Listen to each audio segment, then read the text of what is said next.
afternoon, sir. Very good afternoon. चलिए शुरू करते हैं बच्चों। तो moving motion of charge particles in magnetic field, ये हम लोग कर रहे थे टॉपिक, और इसमें डिस्कशन कर रहे थे कि अगर मैग्नेटिक फील्ड और वेलोसिटी वेक्टर परपेंडिकुलर हो एक दूसरे के। सर। Good afternoon.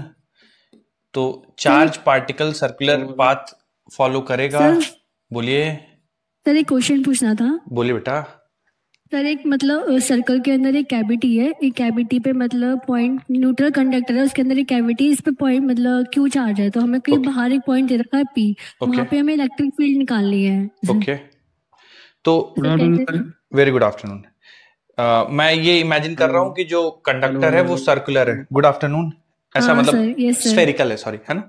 और यस सर। ये कैविटी कुछ इस तरह से है। Good afternoon everyone. कैविटी कुछ इस तरह से है और आपने यहाँ पे कुछ let's say minus Q charge रख दिया है, तो माइनस क्यू रखेंगे। प्लस क्यू चार्ज रखा है, रखा है। ओके ओके, प्लस क्यू रखा है, हाँ। ओके। प्लस क्यू रख दिया है तो इसके इनर सरफेस में माइनस आ जाएगा, तो इंड्यूस होके यस इधर सर। प्लस आ जाएगा। प्लस। ठीक है। तो ये बस वैसा ही बिहेव करेगा जैसे एक यूनिफॉर्मली चार्ज्ड शेल बिहेव करता। अब मान लेते हैं इसके सेंटर से कुछ आर दूरी पे। Good afternoon sir. Very good afternoon. Centre से गुड आर दूरी आफ्टरनून पे कोई सर। पॉइंट है मान लो, है ना। सेंटर से कुछ आर दूरी पे पॉइंट है सेंटर से, तो यहाँ पे जो इलेक्ट्रिक फील्ड की वैल्यू हो जाएगी के क्यू बाई आर स्क्वायर हो जाएगी। जितना आपने चार्ज सेंटर पे रखा होगा उतना बाई आर स्क्वायर, मतलब जितना चार्ज आपने। स्मॉल कैविटी के सेंटर से है क्या? नहीं नहीं, स्मॉल कैविटी के सेंटर से पूछी थी। और कैविटी कहाँ पे है? सर, ये कंडक्टर ना, ये न्यूट्रल दे रखा था। हाँ, न्यूट्रल कंडक्टर है, पर आप कैविटी के अंदर चार्ज रखोगे ना तो इंड्यूस हो जाएगा उसकी सरफेस पे।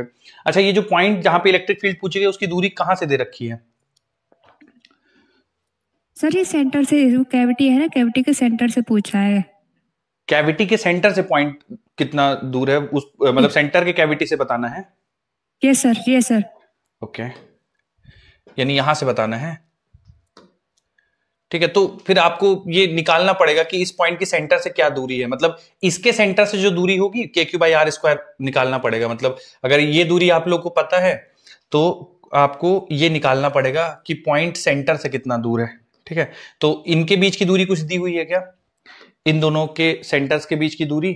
तो फिर हम कुल मिला के आपको ये निकालना पड़ेगा। ठीक है, ये जितनी दूरी होगी ना, मतलब जो पूरा स्फीयर है उसके सेंटर से पॉइंट की जितनी दूरी होगी, तो के Q divided by x square ऐसा हो जाएगा। ठीक है, तो सेंटर से आपको इसकी दूरी निकालनी पड़ेगी।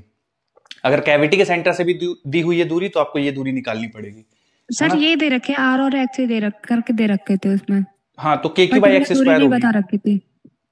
के क्यू बाई एक्स स्क्वायर होगी इलेक्ट्रिक फील्ड, अगर सेंटर से दूरी एक्स है तो। ठीक है, तो कुल मिला के ये है कि जैसे आप यहां पे प्लस रखेंगे कैविटी के अंदर माइनस आ जाएगा, और चूंकि कैविटी के अंदर माइनस आएगा तो ऊपर पूरे स्फीयर में प्लस आ जाएगा। तो ये बिहेव करेगा as a positively charge shell, और फिर उसके सेंटर से जितनी दूरी होगी वहां पे इलेक्ट्रिक फील्ड आप लिख सकते हैं के क्यू बाई एक्स स्क्वायर। ठीक है, ये कॉन्सेप्ट है, बाकी जो भी दिया है उस हिसाब से कर लीजिए। ठीक है सर, थैंक यू। देखिए बच्चों, इसमें v परपेंडिकुलर b है तो पाथ सर्कुलर होगा और इसकी रेडियस होगी r बराबर mv अपॉन क्यूबी। ठीक है, इसमें भी बच्चों मैंने डिफरेंट आपको फॉर्मेट्स बताए थे कि mv को लिख सकते हैं momentum, linear momentum upon q b. Kinetic energy के टर्म्स में लिखना चाहें तो अंडर रूट 2 m के डिवाइडेड बाई क्यूबी।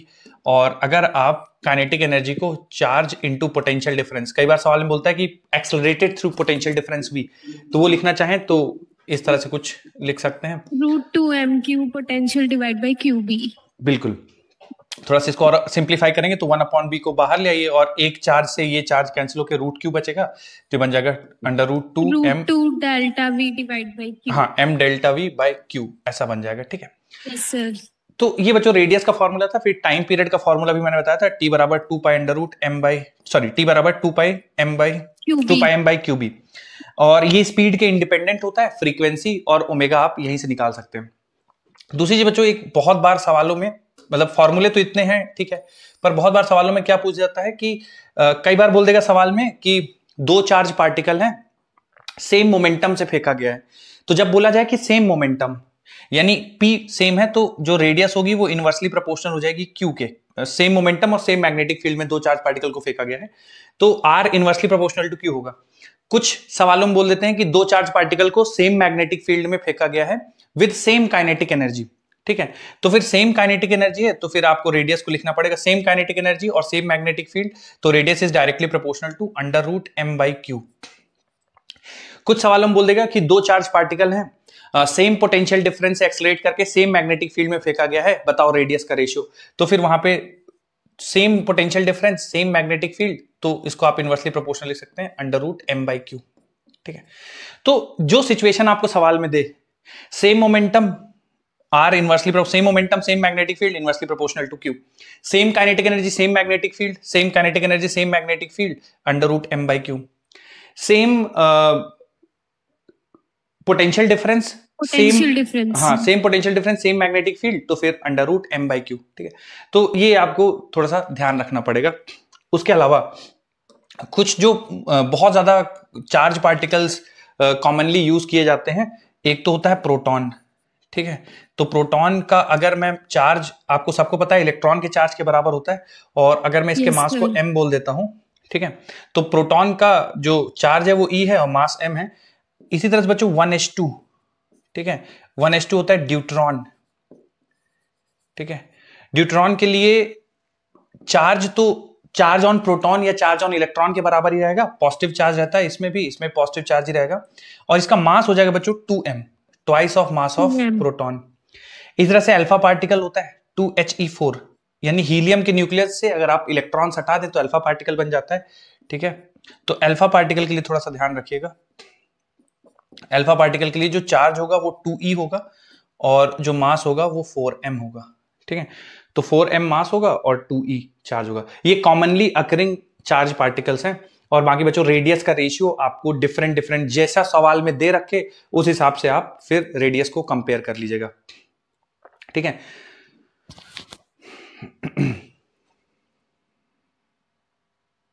और टाइम पीरियड का बच्चों देखिए कुछ बनता नहीं है, m बाई क्यू के डायरेक्टली प्रोपोर्शनल होगा, time period will B m by Q. तो दो चार्ज पार्टिकल अगर फेंके जाते हैं सेम मैग्नेटिक फील्ड में तो time period will be directly proportional to m by Q.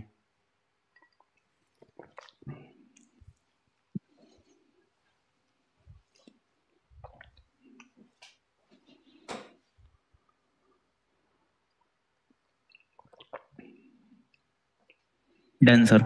ठीक, अभी नहीं हुआ सर।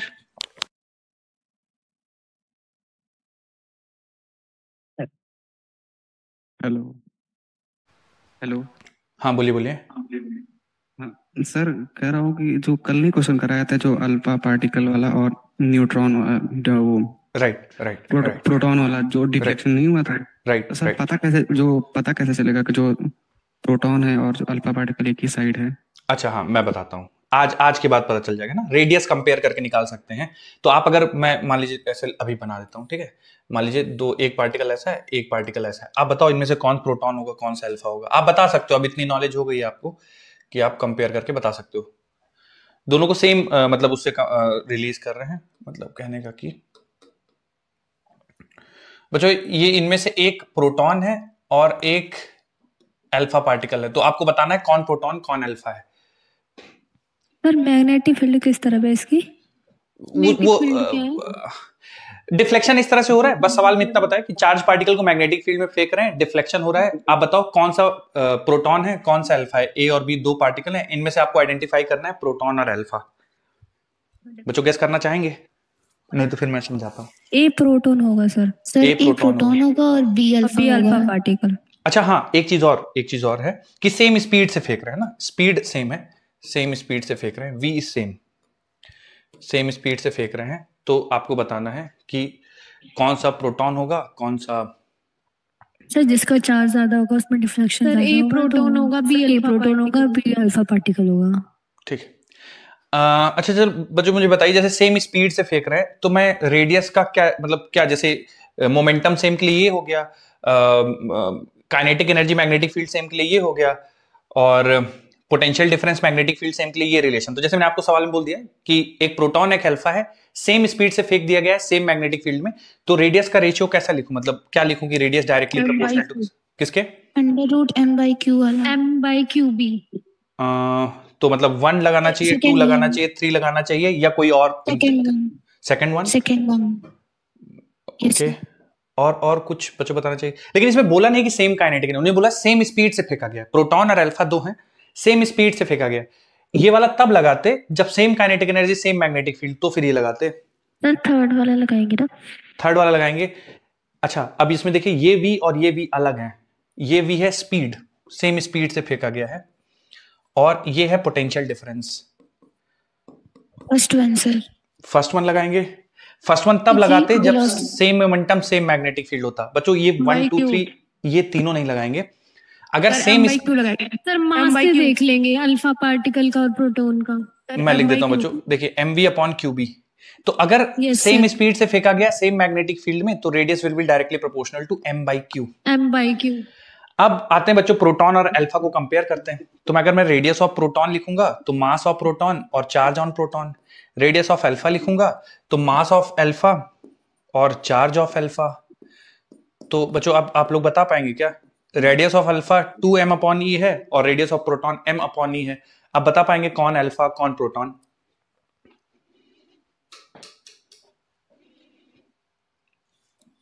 आपके सामने कैलकुलेशन है बच्चों। ए अल्फा है सर। हाँ सर बोलिए। रेडियस ज्यादा सर, ए अल्फा है सर, रेडियस ज्यादा उसकी। ए अल्फा होगा, बिल्कुल रेडियस ज्यादा है, और बी प्रोटॉन होगा, रेडियस कम है, अगर सेम स्पीड से फेंका है। बोलिए समझ में आई बच्चों? जिनका डाउट था आई होप अब क्लियर हो गया। तो सेम स्पीड से फेंकेंगे तो फिर प्रोटॉन और अल्फा ऐसे डिसाइड करेंगे। एक सवाल कराता हूं बच्चों, तो थोड़ा सा आपको और आइडिया लगेगा। Hello sir. बोलिए बोलिए। सर ज्यादा चार्ज और ज्यादा डिफ्लेक्शन वाला कॉन्सेप्ट नहीं लगेगा? ज्यादा चार्ज और ज्यादा डिफ्लेक्शन, देखिए ठीक है, ज्यादा चार्ज ज्यादा डिफ्लेक्शन, लेकिन डिफ्लेक्शन मेजर करने का क्राइटेरिया आपका क्या रहेगा?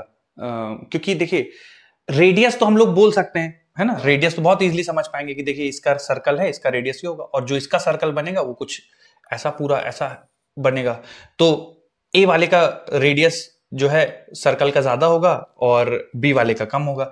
डिफ्लेक्शन मेजर करना मतलब डिफ्लेक्शन कैसे आप मेजर करेंगी, है ना? बेहतर है कि रेडियस कंपेयर कर ले, रेडियस कंपेयर करना ज्यादा बेहतर रहेगा, है ना? जो शार्प टर्न ले रहा है उसका रेडियस कम होगा, जो लॉन्ग टर्न लेगा उसका रेडियस ज्यादा होगा। जिसका रेडियस ज्यादा होगा फिर हम इससे कंपेयर कर सकते हैं कि रेडियस ज्यादा इसका मतलब अल्फा होगा, रेडियस का मतलब प्रोटॉन होगा। समझ गए? Okay sir. Yes sir. आइए एक सवाल कराता हूं बच्चों, इसी कॉन्सेप्ट पे है, तो थोड़ा सा आपको और आइडिया लगेगा कि अच्छा इस तरह से डील करना है।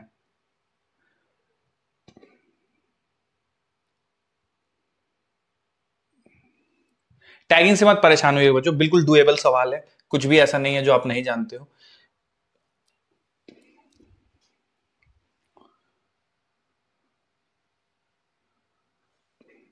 एक मिनट का समय बच्चों, कर लीजिए फिर डिस्कशन करेंगे।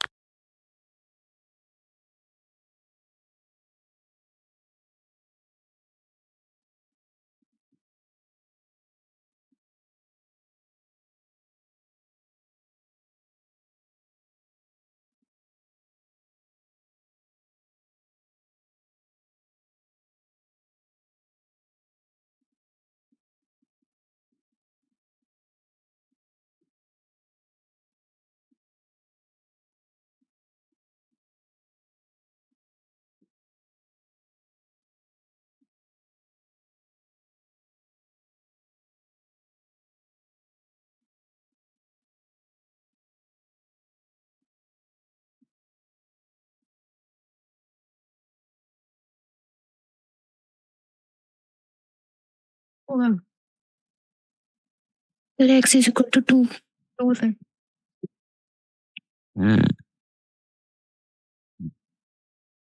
क्या रहा बच्चों, मैं सुन नहीं पाया आपका answer. 2 x is equal to 2। x is equal to 2। Okay, बाकी लोग भी बताइए बच्चों क्या लग रहा है आप लोग को?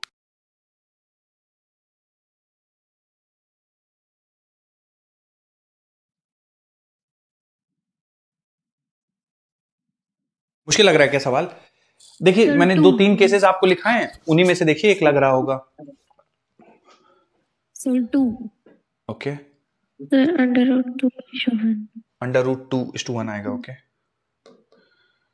सर आंसर सर x2 आ रहा है। x2 आ रहा है, ठीक है।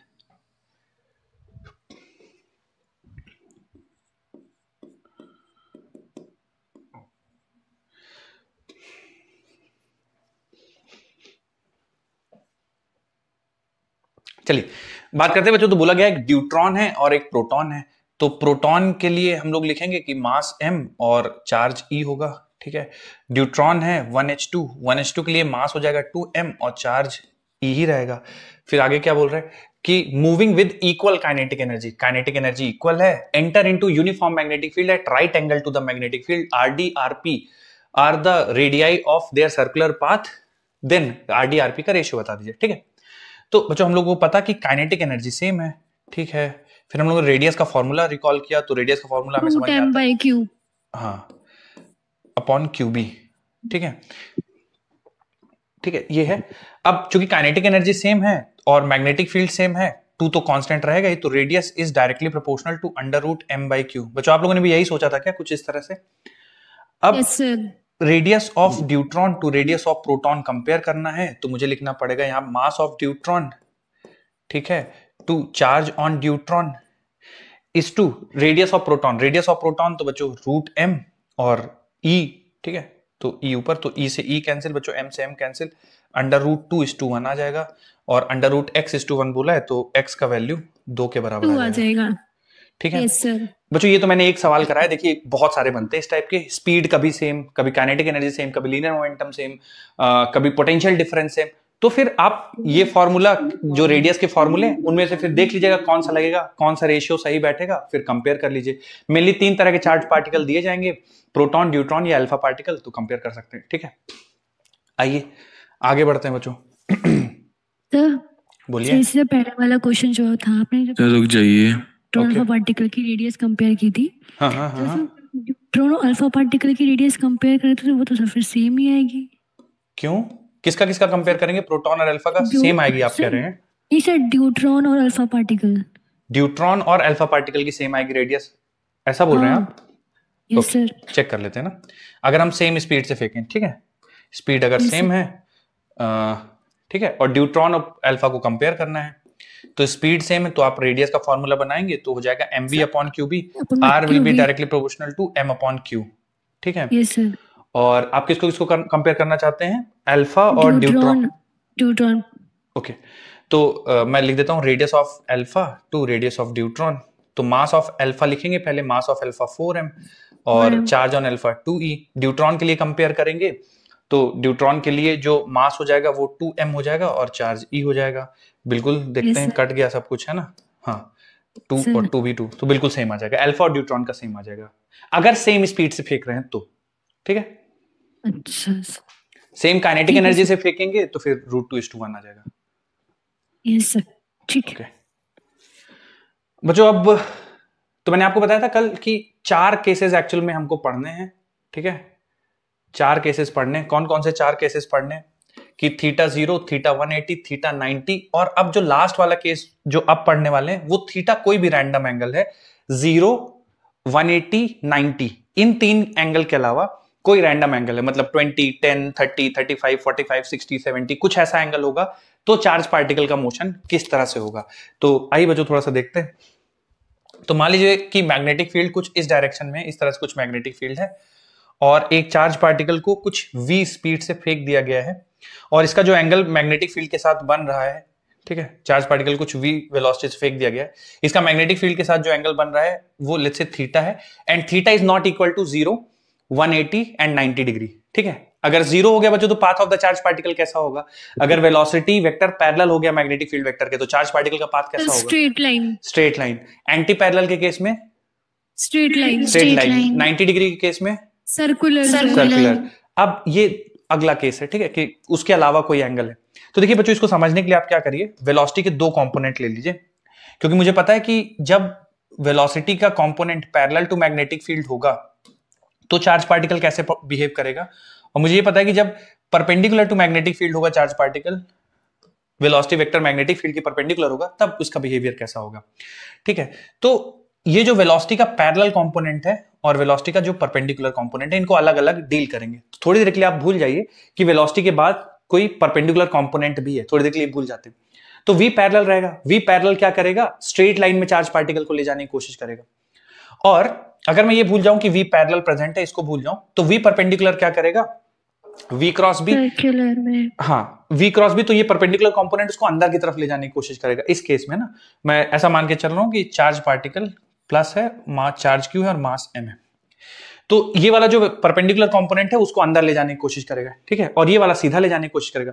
तो चार्ज पार्टिकल देखिए बच्चों, अगर ये एक्सिस है, इस एक्सिस में मैग्नेटिक फील्ड आप यहां से प्रोजेक्ट कर रहे हैं, तो ये ऐसा करके आगे जाएगा, है ना, और फिर ऐसा करके आगे जाएगा, मतलब यहां से स्टार्ट कर रहे हैं तो यहां से घूमकर यहां आएगा, फिर और आगे घूमकर जाएगा और आगे घूम के जाएगा।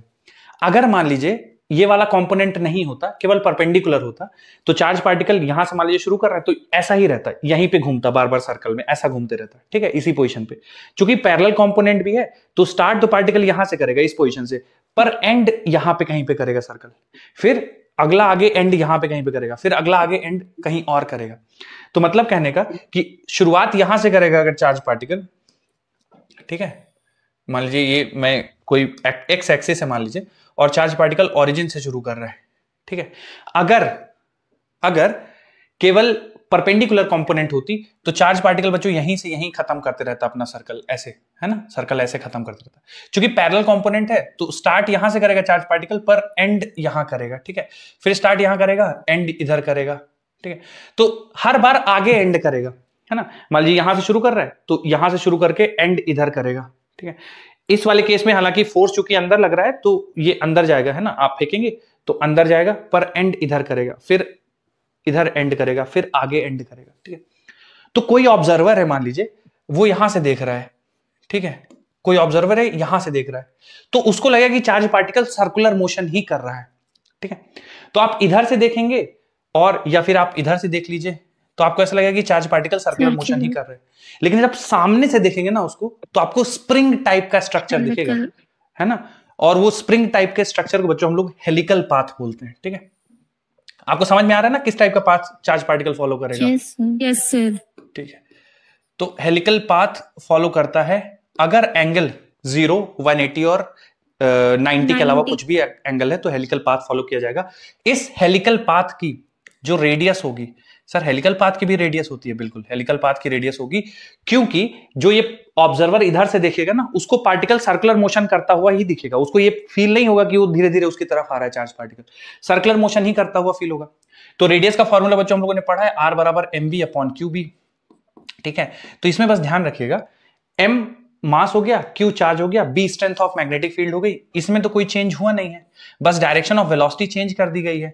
डायरेक्शन ऑफ वेलोसिटी चेंज की गई है तो बच्चों मैं आपसे पूछूं कि इसके सर्कुलर मोशन के लिए कौन सी वेलोसिटी रिस्पॉन्सिबल है, वी परपेंडिकुलर या वी पैरेलल? इसके सर्कुलर सर्कुलर मोशन के लिए कौन रिस्पॉन्सिबल है, वी परपेंडिकुलर या V parallel? Sir V parallel वाले, और वी परपेंडिकुलर हेलिकल पर करवाएगी उसको। ओके, सर परपेंडिकुलर रिस्पॉन्सिबल है सर्कुलर मोशन के लिए, क्योंकि पैरेलल तो उसको सीधा इस डायरेक्शन में ले जा रही है ना, परपेंडिकुलर वाली उसको सर्कल में घुमा रही है, ठीक है। तो जब आप रेडियस निकालेंगे ना तो v की जगह बस ध्यान रखिएगा v परपेंडिकुलर रखेंगे। v परपेंडिकुलर किसके परपेंडिकुलर? मैग्नेटिक फील्ड के परपेंडिकुलर। तो ये फॉर्मूला बन जाएगा r बराबर m v sin theta upon qb। तो ये रेडियस ऑफ हेलिकल पाथ होगा। उसके बाद अगला टर्म बनता है बच्चों पिच। पिच क्या होता है सर? ये what do you mean by pitch? Pitch होता है बच्चों कि एक टाइम पीरियड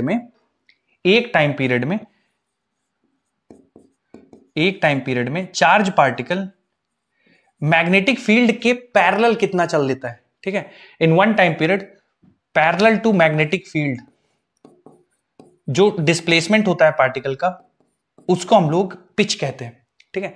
जैसे आपने शुरू यहां से पार्टिकल को ऐसे फेंक दिया, मैग्नेटिक फील्ड ऐसे, तो शुरुआत यहां से कर रहा है तो अंदर चला जाएगा ऐसा, ठीक है। अगर v पैरेलल नहीं होता तो यहां से शुरू करता और खत्म भी उसी स्पॉट पे करता। चूंकि v पैरेलल है, शुरू यहां करेगा और एक चक्कर के बाद खत्म यहां पे करेगा, फिर यहां से शुरू करेगा, एक चक्कर के बाद खत्म यहां पे करेगा। तो जो एक चक्कर में वो हॉरिजॉन्टल डिस्टेंस ट्रेवल कर रहा है ना, उसको पिच कहते हैं, ठीक है। तो पिच चूंकि डिस्प्लेसमेंट है, और डिस्प्लेसमेंट हमें पता है कि डिस्प्लेसमेंट बराबर होता है वेलोसिटी इनटू टाइम, ठीक है।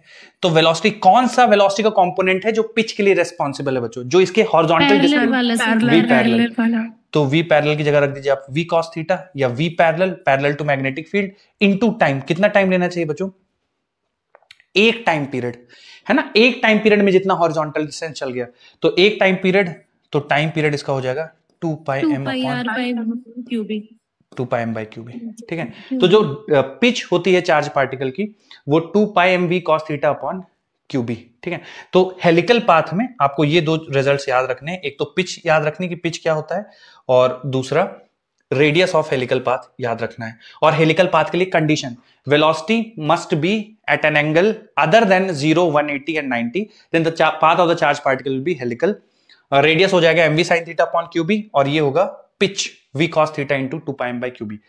किसी के दिमाग में कुछ कंफ्यूजन आ रहा हो तो पूछ लीजिए, फिर सवाल करते हैं इस पे।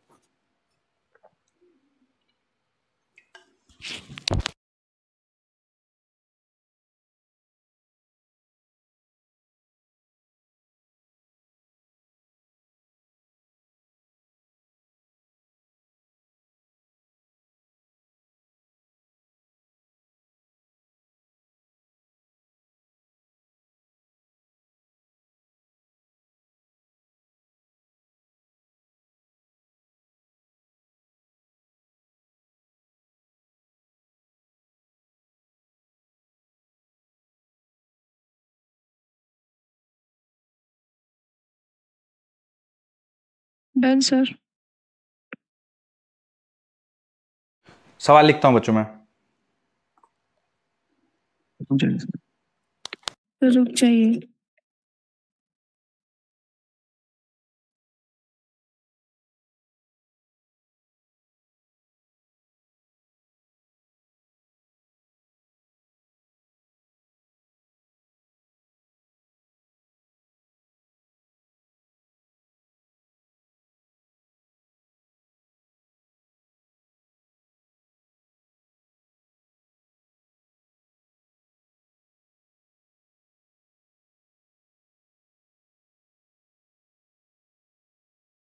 हो गया सर। ठीक,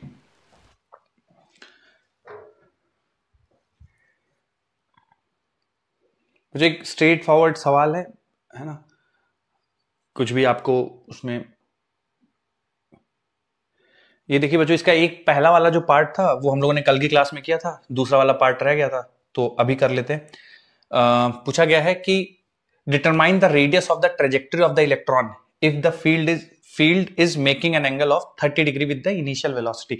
बच्चों आपको कुछ भी सिंप्लीफाई नहीं करना, क्योंकि इसका कैलकुलेशन बहुत अजीब सा होगा, बस आप वैल्यू सब्स्टिट्यूट करके रख लीजिए। तो मैं भी वैल्यू सब्स्टिट्यूट करूंगा, आप लोग भी कर लीजिए, फिर हम लोग मैच कर लेंगे। तो देखिए जरा कितना बनेगा।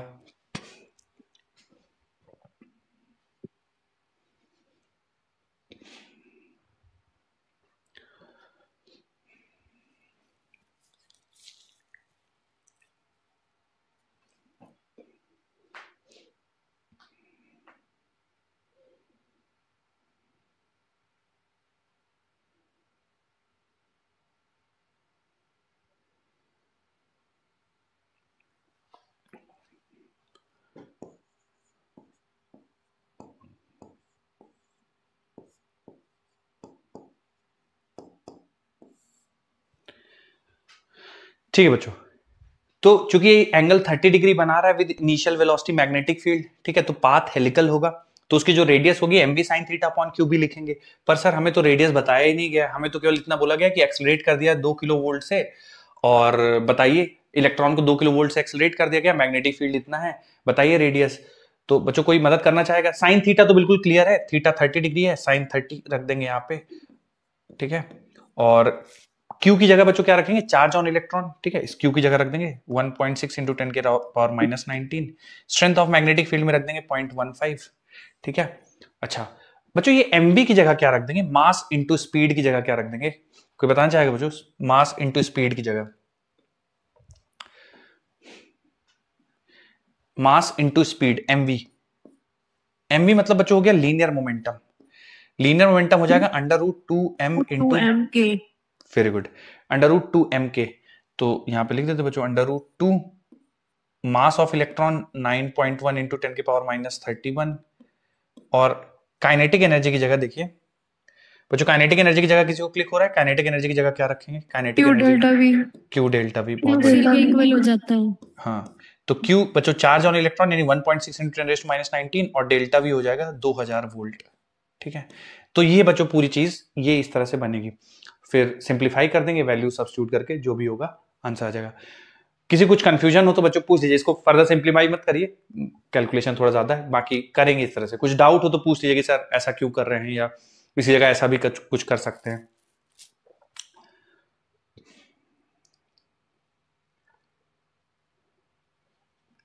रुक जाइए, लिखिए लिखिए। ऐसे एक दो और सवाल करेंगे बच्चों सीधे सीधे, जिसमें पिच या रेडियस निकालनी होगी, फिर आगे बढ़ेंगे।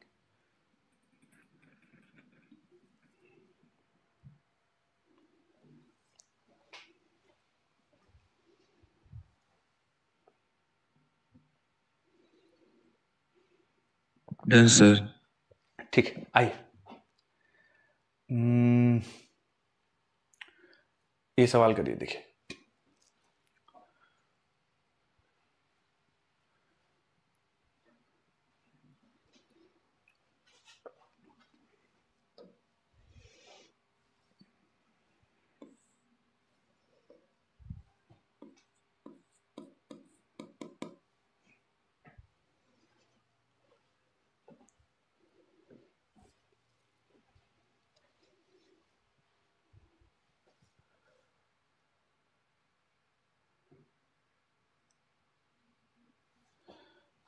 देखो जो इसमें भी रेडियस का फॉर्मूला लगा देंगे सीधा, mv sin theta upon q into B. ठीक है, तो mass of proton, charge on proton 1.6 into 10⁻⁹ electron के बराबर। बच्चों मास ऑफ प्रोटॉन में थोड़ा बताएंगे कि आप लोग कितना होता है मास ऑफ प्रोटॉन? वेलोसिटी 4 इंटू 10⁻15 दे रखा है, 1.67 गुणे 10⁻⁻27। -27। Very good. तो साइन 60 रख देंगे बच्चों, थीटा की जगह 60 रख देंगे। अच्छा देखिए, प्रोटॉन का मास ना बच्चों 1.66 ऐसा कुछ, 7 इंटू 10 की हाँ। पावर -20। तो हम लोग बच्चों 1.6 ही ले लेंगे, ताकि 1.6 ऊपर नीचे से कैंसिल हो जाए, है ना। और किलोग्राम में बच्चों 10⁻27 होता है, और साइन 60 रख देंगे क्योंकि थीटा की वैल्यू 6 डिग्री है मैग्नेटिक फील्ड से। Calculate radius of the helical path, तो ये बच्चों कैंसिल हो जाएगा, और देखते हैं कुछ सिंप्लीफाई हो पा रहा है। तो 4 इंटू 10⁻⁻27 प्लस 15 प्लस 19, और बच्चों ये बन जाएगा √3/2 साइन 60। 2 से कैंसिल करेंगे 2 बच जाएगा, तो ये बन जाएगा 2√3, और 10 के पावर देखते हैं बच्चों, -27 15 19। ठीक है, तो बच्चों 19 और 15, या पहले 19 में से 27 तो सर 10 की -8। पावर 5 है सर, 10 की पावर 5 है वेलोसिटी में। अच्छा 10 की पावर 5 है, सॉरी वही बहुत ज्यादा बड़ा वैल्यू आ रहा था। ठीक है, 10 की पावर 5 कर लेते हैं इसको, तो 19 -17 27 प्लस 5 प्लस 19, तो देखिए 19 5 24, 24 -27 -3। ठीक है, इतने मीटर, यानी बच्चों 2√3 मिलीमीटर ये रेडियस आ जाएगा। ठीक है, किसी को कुछ भी कंफ्यूजन हो बच्चों पूछ लीजिए। स्ट्रेट फॉरवर्ड फॉर्मूला लगाना है, जो जो वैल्यूज पता है सब्स्टिट्यूट करना है, सिंप्लीफाई करना है, आंसर आ जाएगा। सर बोलिए बेटा। सर आपने मैग्नेटिक फील्ड की वैल्यू नहीं रखी इसमें, मैग्नेटिक फील्ड फॉर्मूला नहीं में रखा है शायद। क्या? रुको रुको रख देते हैं भाई। मैग्नेटिक फील्ड 0.3 है।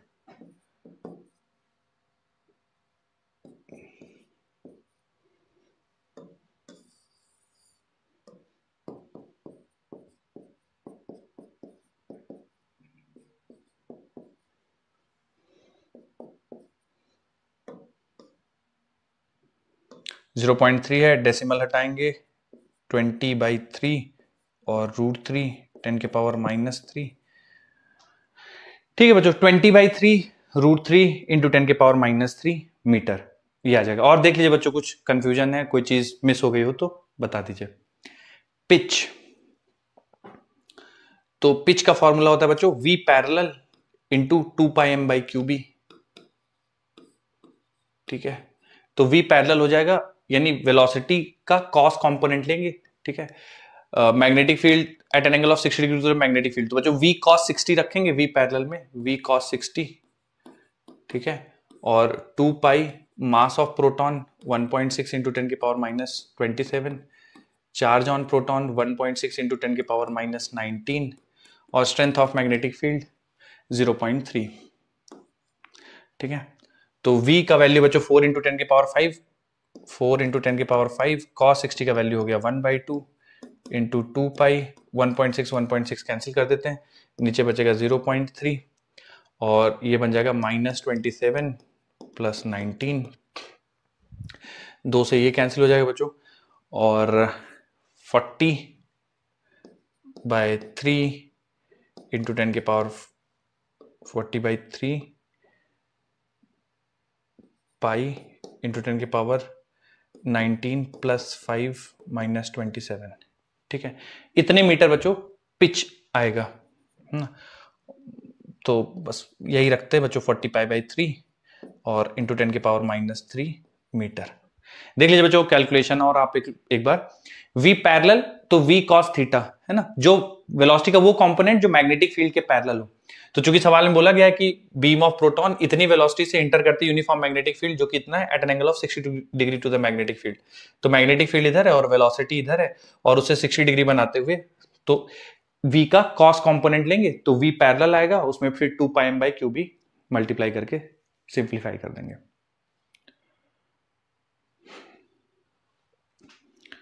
तो 40π/3 इतने मिलीमीटर हेलिक्स का पिच आएगा, और 20/3√3 मिलीमीटर रेडियस आएगी।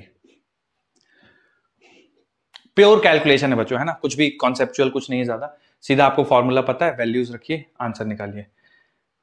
अगला सवाल लगाऊं बच्चों, अगर रेडी हैं सब तो? Yes sir.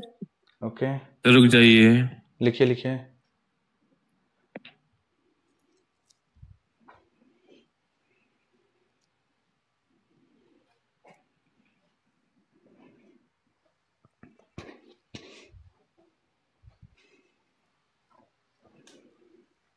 Done sir. ठीक बच्चों, अगला सवाल भी हेलिक्स मतलब हेलिकल पाथ पे ही बेस्ड है। मैं नहीं चाहता कि आप पूरा सिंप्लीफाई करें बच्चों, देखिए डेटा थोड़ा है आपको जो मतलब कैलकुलेशन बहुत इजी नहीं होगा, मैं नहीं चाहता कि आप पूरा सिंप्लीफाई करिए। आप रेडियस ऑफ हेलिक्स और टाइम पीरियड ऑफ प्रोटॉन इनका बस एक्सप्रेशन लिख दीजिए, वैल्यूज लिख दीजिए, कुछ मल्टीप्लाई नहीं, कुछ नहीं, बस वैल्यूज लिख दीजिए और फिर हम लोग मैच करेंगे। तो सर अभी वो थोड़ा रह गया था पीछे वाला क्वेश्चन। लिखिए।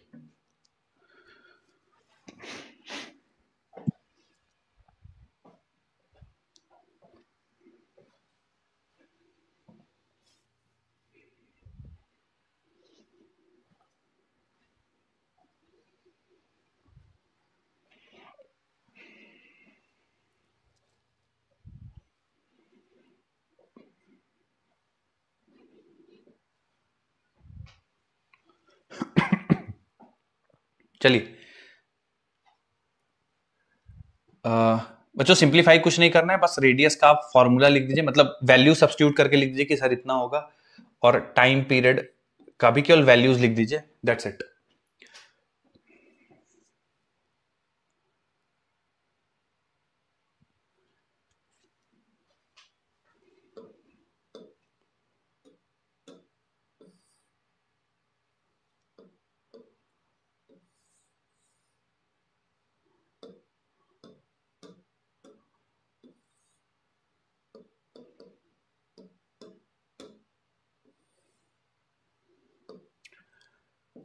एक्स एक्सिस से 60 डिग्री बनाते हुए चार्ज पार्टिकल जा रहा है, और मैग्नेटिक फील्ड वाई एक्सिस के अलोंग है, ठीक है, मैग्नेटिक फील्ड वाई एक्सिस के अलोंग है, तो आपसे रेडियस पूछा गया है।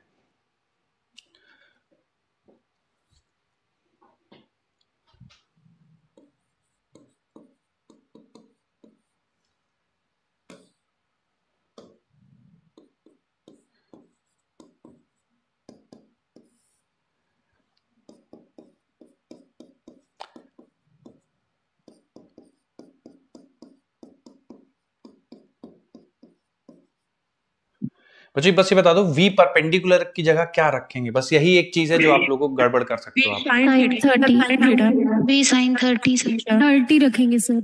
मतलब वी साइन 30 रखेंगे 30 डिग्री सर 30 ओके बच्चों यहाँ पे ना वी साइन 30 डिग्री रखा जाएगा, ठीक है। जिस भी Yes, स्पीड sir. से फेंका गया है उसका साइन 30 रखेंगे, क्योंकि एक्स एक्सिस से एंगल नहीं लेते हैं हम, एंगल लेते हैं कि मैग्नेटिक फील्ड के साथ वेलोसिटी वेक्टर कितना एंगल बना रहा है, तो वो 30 डिग्री है, तो यहाँ पे साइन 30 रखेंगे। फिर सिंप्लीफाई करेंगे, जो भी आंसर आएगा वो आएगा। टाइम पीरियड के लिए बच्चों 2 पाई m अपॉन क्यूबिक, तो देखिए टाइम पीरियड में कोई प्रॉब्लम नहीं है। मास ऑफ प्रोटॉन 1.6 इंटू 10 के पावर -27 और चार्ज ऑन प्रोटॉन 1.6 इंटू 10 के पावर -19 और स्ट्रेंथ ऑफ मैग्नेटिक फील्ड 0.104, ठीक है। तो बस इतना आ जाएगा आपका टाइम पीरियड, जो भी इसका सॉल्व करके आएगा वो टाइम पीरियड आ जाएगा। बस इसमें ध्यान रखिएगा कि वेलोसिटी और मैग्नेटिक फील्ड के बीच का ही एंगल रखिएगा बस। 5 into 10 minus 8 आया रेडियस। ओके कितना आ रहा है 5 इंटू 5 into 10 की पावर -8। ओके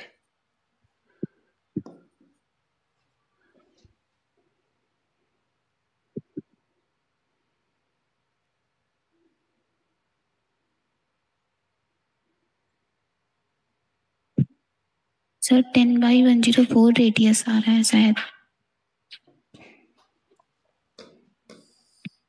कर देता हूं मैं, 1.6 आप हटा दो और ये बन जाएगा 10 के पावर -27 प्लस 19 और डिवाइड बाय 0.104 और v साइन 30 लिखेंगे, यानी 2 इंटू 10 के पावर 6, साइन 30 की वैल्यू हो जाएगी 1/2, तो ये कैंसिल हो जाएगा।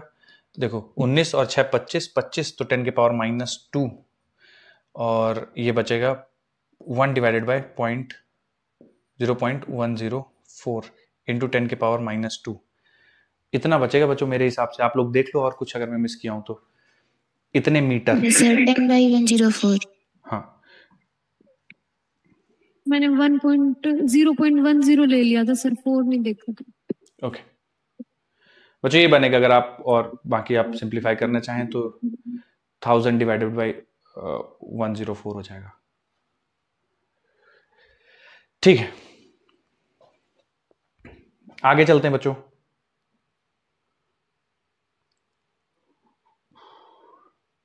देखिए एक थोड़ा सा थ्योरेटिकल सवाल है इसी पे, आइए।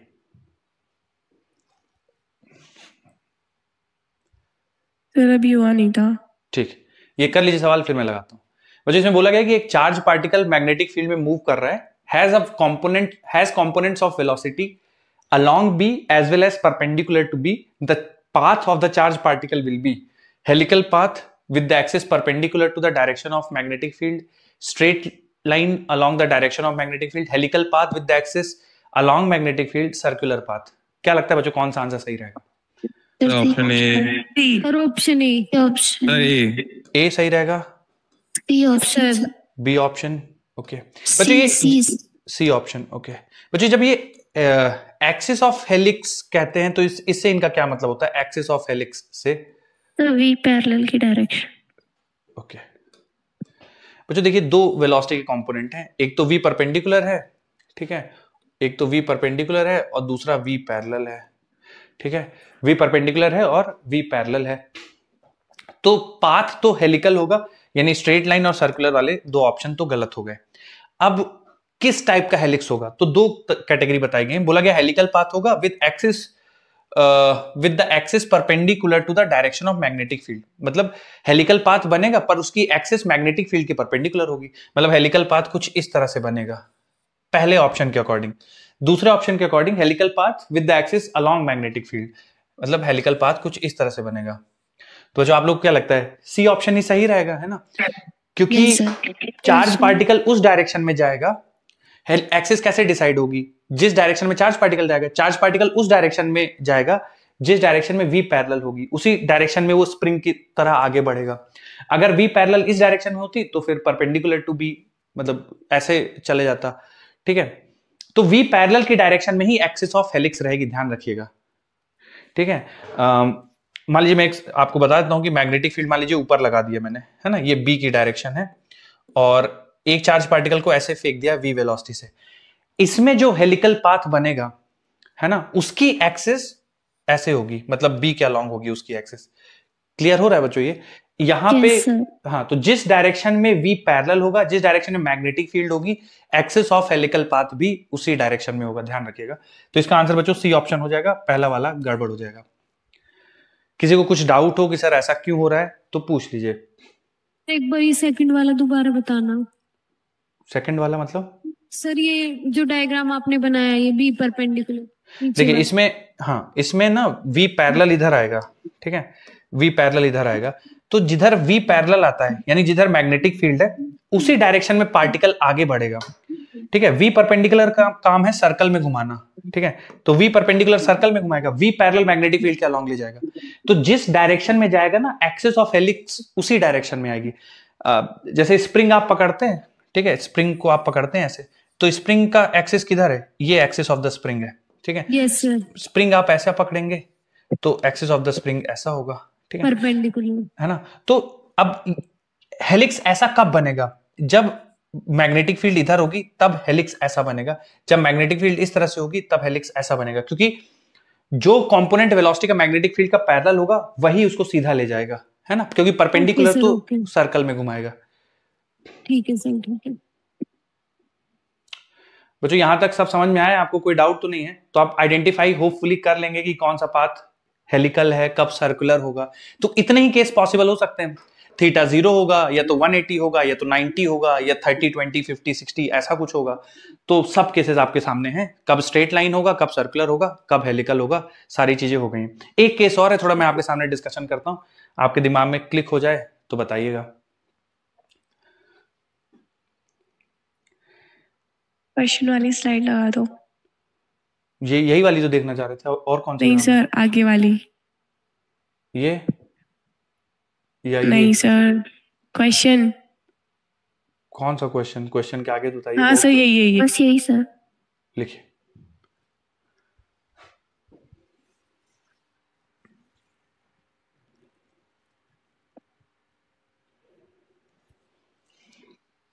एक केस और कराना है बच्चों, बाकी हमारा चार्ज पार्टिकल का मोशन कवर हो गया।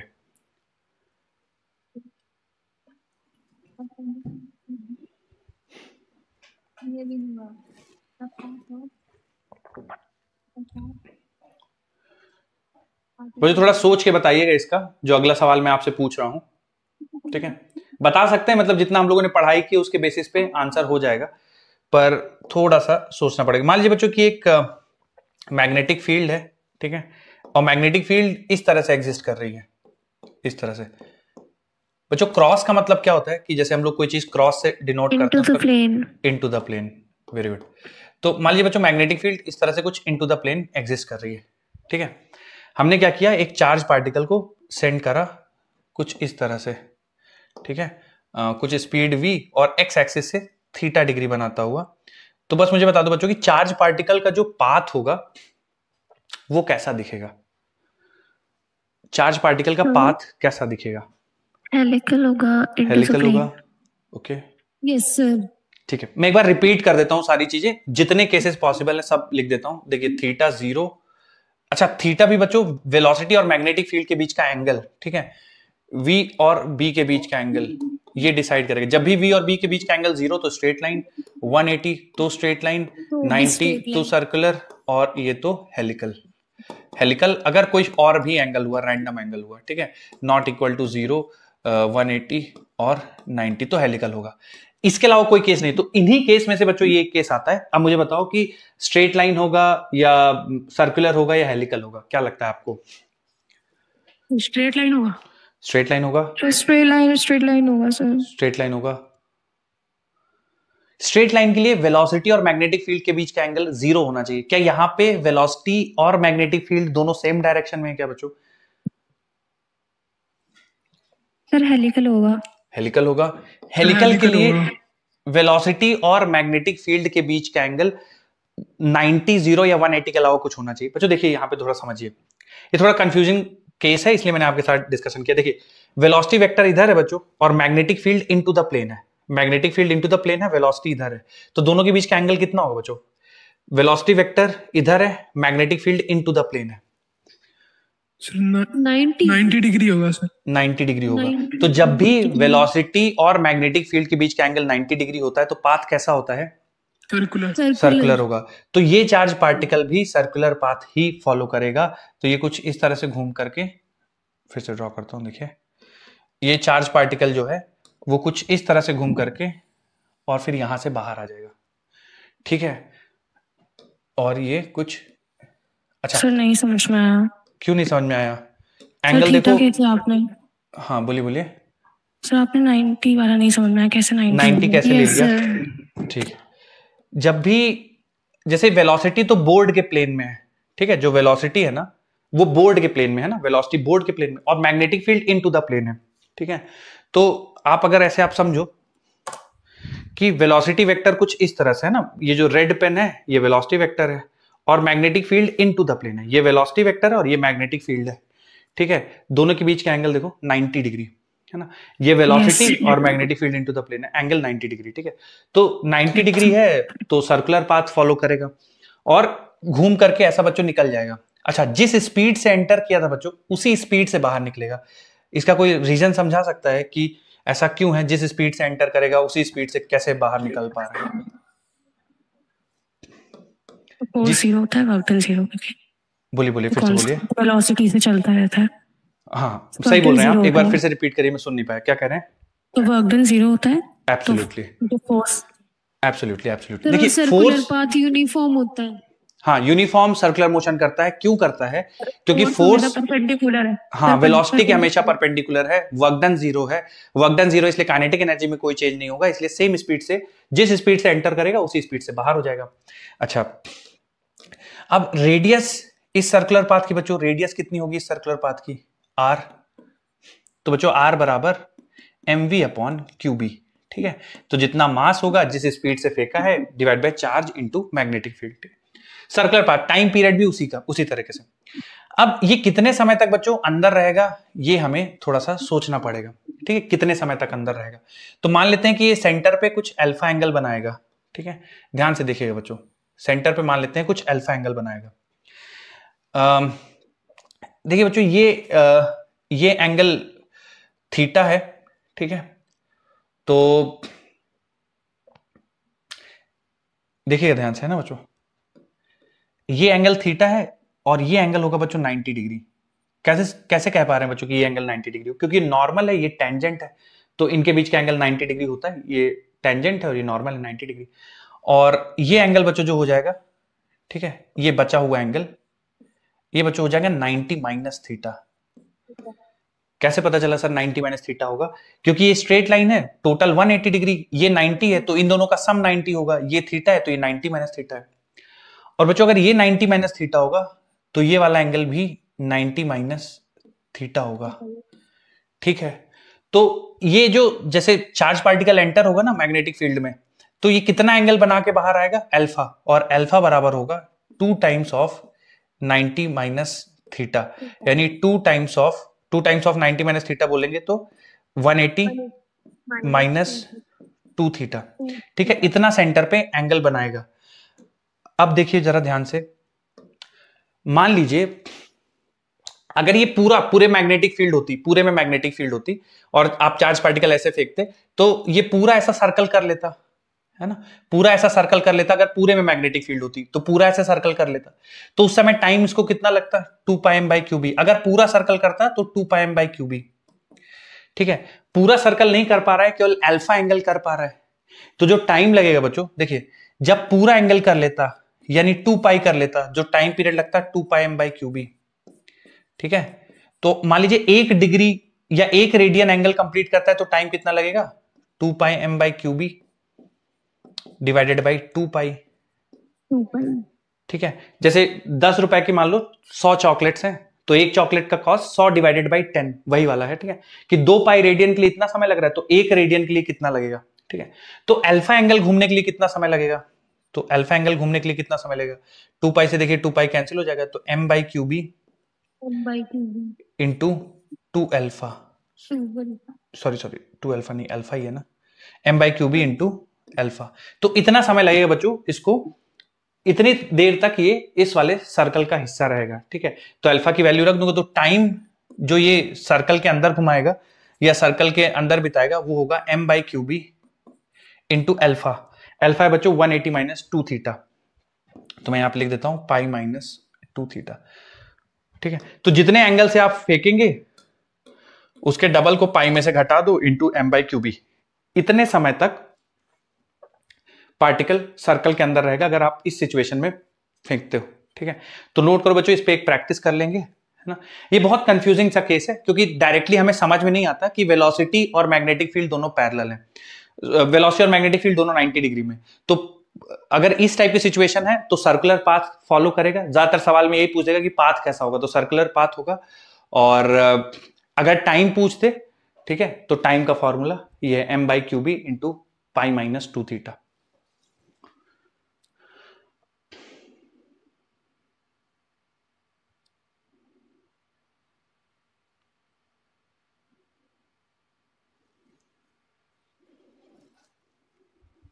Excuse me sir. बोलिए। सर आपने ये 90 डिग्री कैसे लिया, ये वाला जो वेलोसिटी के पास वाला जो एंगल है वो वाला 90 ये वाला? लिखा हुआ नीचे। जी सर। देखिए ये मतलब मैथ्स का है कि जो रेडियस है वो टेंजेंट के साथ हमेशा 90 डिग्री बनाता है। तो ये रेडियस है और ये टेंजेंट है, तो उनके हमेशा बीच में एंगल 90 डिग्री रहता है, ठीक है। तो थ्योरम है ये कि नॉर्मल और टेंजेंट के बीच का एंगल हमेशा 90 रहेगा, तो रेडियस और टेंजेंट के बीच का एंगल हमेशा 90 रहता है। Okay sir.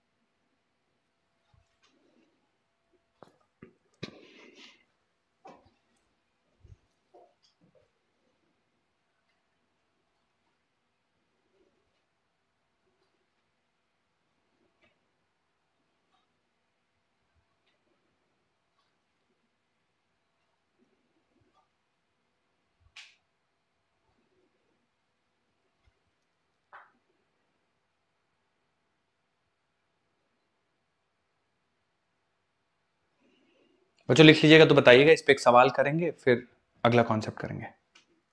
सर लिख लिया। ओके, अभी नहीं हुआ सर। अभी नहीं हुआ। लिखिए लिखिए।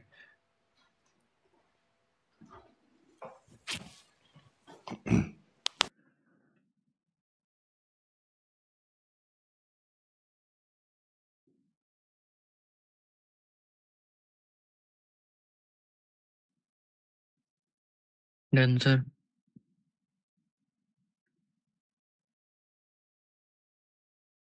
ठीक,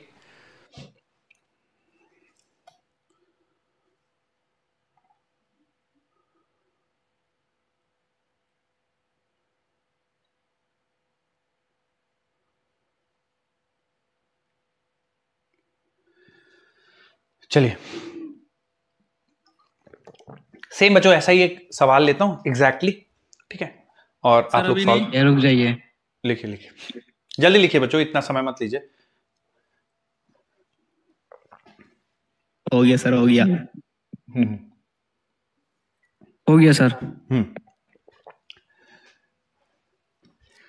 एक ऐसा ही सवाल करते हैं।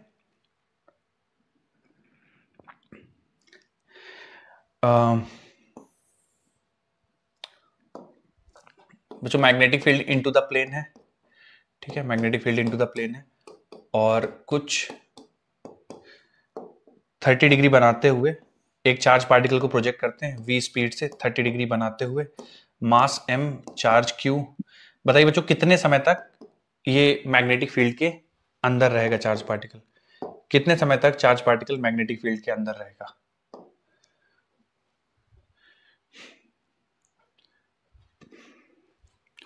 Till what time particle will be within magnetic field?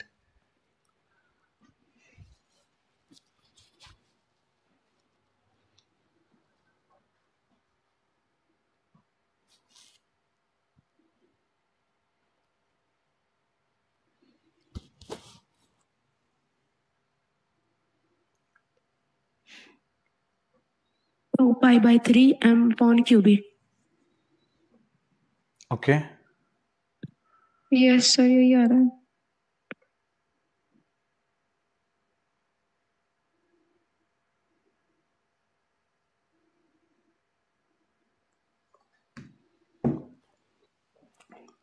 ठीक। मुझे देखिए, अब इसमें टाइम पीरियड तो मैंने आपको बताया था m बाई QB, ठीक है, और ब्रैकेट में रखेंगे, कितना रखने के बच्चों ब्रैकेट में, पाई माइनस 2 थीटा। तो पाई माइनस 2 थीटा, 2 थीटा मतलब 60 डिग्री, ठीक है बच्चों, 2 थीटा बराबर हो जाएगा 60 डिग्री, है ना। तो थीटा अगर आप रेडियन में लिखना चाहोगे इसको 60 डिग्री को, तो ये हो जाएगा पाई बाई 3, तो पाई माइनस पाई बाई 3, ठीक है। तो यह आ जाएगा m बाई QB, और ब्रैकेट के अंदर आ जाएगा बच्चों 2 पाई बाई 3, पाई बाई 3। तो ये बस यही आंसर आ जाएगा, 2 पाई m बाई 3 QB, ठीक है। ये कुछ इस तरह से आंसर आ जाएगा, इतने समय तक रहेगा। तो जनरली देखिए बच्चों, इसमें अगर इस टाइप की सिचुएशन हो तो बस सर्कुलर पाथ है, याद रखिएगा। एक और सिनेरियो बन सकता है कि मान लीजिए magnetic field out of the plane दे दे कुछ इस तरह से, और इसमें चार्ज पार्टिकल कुछ इस तरह से प्रोजेक्ट कर दे, मास m चार्ज q। तो बच्चों फिर इसका भी पाथ कैसा रहेगा, बता सकते हैं क्या? इसका पाथ कैसा रहेगा अगर magnetic field out of the plane?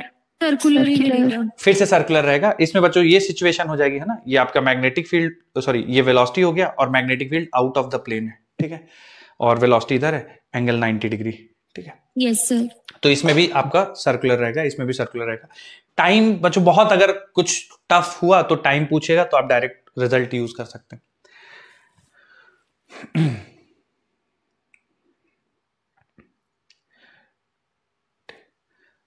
अगली हेडिंग डालिए बच्चों।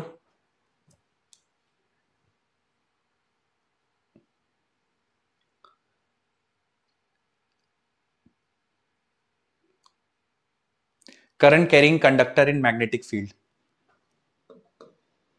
Current carrying conductor in magnetic field.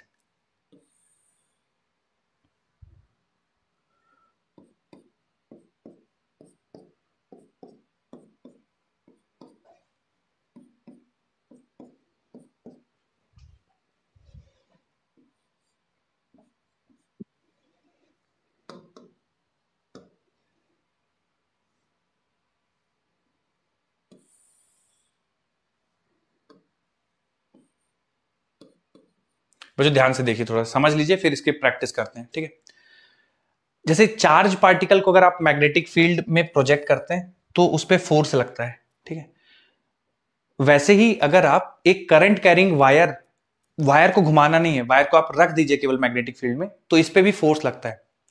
क्यों फोर्स लगता होगा सर, क्या वजह होती है? तो वजह ये है फोर्स लगने की कि मान लीजिए ऐसे इलेक्ट्रॉन्स हैं, ठीक है, ये इलेक्ट्रॉन्स है, ठीक है, ये इलेक्ट्रॉन्स है। अब अगर करंट फ्लो कर रही है, इसका मतलब इलेक्ट्रॉन्स इस डायरेक्शन में मूव कर रहे हैं। अब बच्चों इलेक्ट्रॉन्स भी क्या कैरी करते हैं? चार्ज कैरी करते हैं। तो एक तरह से ये देखा जाए तो चार्जेस ही तो मूव कर रहे हैं, और जब चार्जेस मूव करते हैं मैग्नेटिक फील्ड पे तो उन पे फोर्स लगता है। तो ये इलेक्ट्रॉन्स के मोशन की वजह से करंट जनरेट हुई, फिर उन्हीं इलेक्ट्रॉन्स पे फोर्स लगता है, उन इलेक्ट्रॉन्स पे लगने वाले फोर्स की वजह से फोर्स लगता है वायर पे। तो ये जो करंट फ्लो कर रही है, एक्चुअली ये चार्जेस मूव कर रहे हैं, इलेक्ट्रॉन्स मूव कर रहे हैं, इलेक्ट्रॉन्स पे फोर्स लगता है, उसकी वजह से वायर पे फोर्स आता है। और ये फोर्स कितना होता है बच्चों? अगर वायर यूनिफॉर्म मैग्नेटिक फील्ड में रखी हुई है तो force acting on wire it is given as I times vector L cross vector B, ठीक है, I times vector L cross vector B। Magnitude of force बच्चों ये बन जाएगा BIL साइन थीटा, और जहां पे थीटा होगा angle between L and B, theta is angle between L vector and B vector, ठीक है। L वेक्टर क्या है सर? L वेक्टर जिस डायरेक्शन में करंट जा रही होगी वो L वेक्टर की डायरेक्शन होगी, ठीक है। तो L वेक्टर की डायरेक्शन होगी direction of current, L vector की डायरेक्शन होगी डायरेक्शन ऑफ करंट। तो जिस डायरेक्शन में करंट जा रही होगी वही डायरेक्शन ऑफ L वेक्टर हो जाएगा, ठीक है। तो इनके बीच में जो फोर्स लगेगा बच्चों IL क्रॉस B या BIL साइन थीटा फोर्स होगा। अब एक मिनट बच्चों, अगर लिख रहे हैं तो बस एक मिनट रुक जाइए, थोड़ा बोर्ड पे देखिए। मैग्नीट्यूड का फॉर्मूला आपको याद रहेगा, आप मैग्नीट्यूड बहुत इजीली निकाल पाएंगे। मैं अभी कुछ सवाल कराऊंगा, आप इजीली इस पे फॉर्मूला लगा के सीधा सीधा आंसर निकालेंगे, बहुत ज्यादा परेशानी वाली बात नहीं। डायरेक्शन एक इंपॉर्टेंट चीज है, उसको ध्यान से सुन लीजिए। तो फिर से क्रॉस प्रोडक्ट है। तो मैंने बताया था बच्चों जैसे दो वेक्टर्स हैं उनका क्रॉस प्रोडक्ट है, जैसे ए क्रॉस बी बराबर वेक्टर सी है, तो मैंने आपको बताया था right hand thumb rule use करना है और पहले वेक्टर के अलोंग राइट हैंड की फिंगर्स होनी चाहिए। तो यहां पे पहला वेक्टर है एल वेक्टर, तो एल वेक्टर के अलोंग यानी करंट की डायरेक्शन के अलोंग आपकी फिंगर्स होनी चाहिए। दूसरे वेक्टर के अलोंग पाम होना चाहिए, दूसरे वेक्टर के अलोंग पाम हो गया। Then thumb will give you the direction of magnetic field. ठीक है, तो बच्चों इस केस में बताइए किस डायरेक्शन में इस पे मैग्नेटिक फोर्स लग रहा होगा। मैंने फिंगर्स रखी करंट के डायरेक्शन में, एल वेक्टर के डायरेक्शन में, पाम मैग्नेटिक फील्ड के डायरेक्शन में, तो मैग्नेटिक फोर्स जो वायर पे लग रहा है उसके डायरेक्शन क्या है? Upward upward. ठीक है, तो आपको डायरेक्शन देखिए, फॉर्मूला तो याद होगा, पहले भी पढ़ते हैं हम B I L sine theta, लेकिन डायरेक्शन निकालना आना चाहिए। पहले वेक्टर के अलोंग आपको राइट हैंड की फिंगर्स रखनी है, दूसरे वेक्टर के अलोंग पाम होगा। Thumb will give you the direction of magnetic field, force, sorry हाँ मैग्नेटिक फोर्स, एब्सोल्युटली। और बच्चों बाकी जो होता है ना, आप फ्लेमिंग रूल वो सब बचपन में करते थे, तो अगर आप उसमें भी करने में कंफर्टेबल है, मैं नहीं सजेस्ट करूंगा, पर अगर आप कंफर्टेबल हैं तो उससे भी कर सकते हैं। बाकी आप एक ही rule right hand thumb rule बार बार उसको लगा के आप आंसर निकाल सकते हैं। नोट कर लीजिए बच्चों, फिर प्रैक्टिस करते हैं इस पे।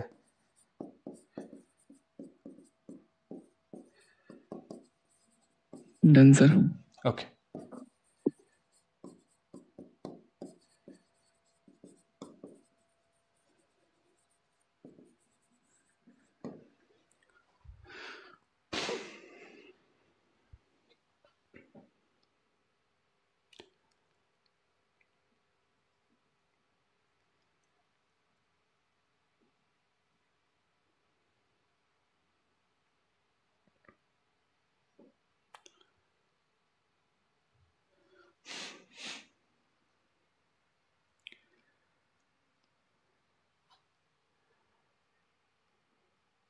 तो इसमें बस थीटा का ध्यान रखना है कि थीटा करंट का डायरेक्शन और मैग्नेटिक फील्ड के डायरेक्शन के बीच का एंगल है।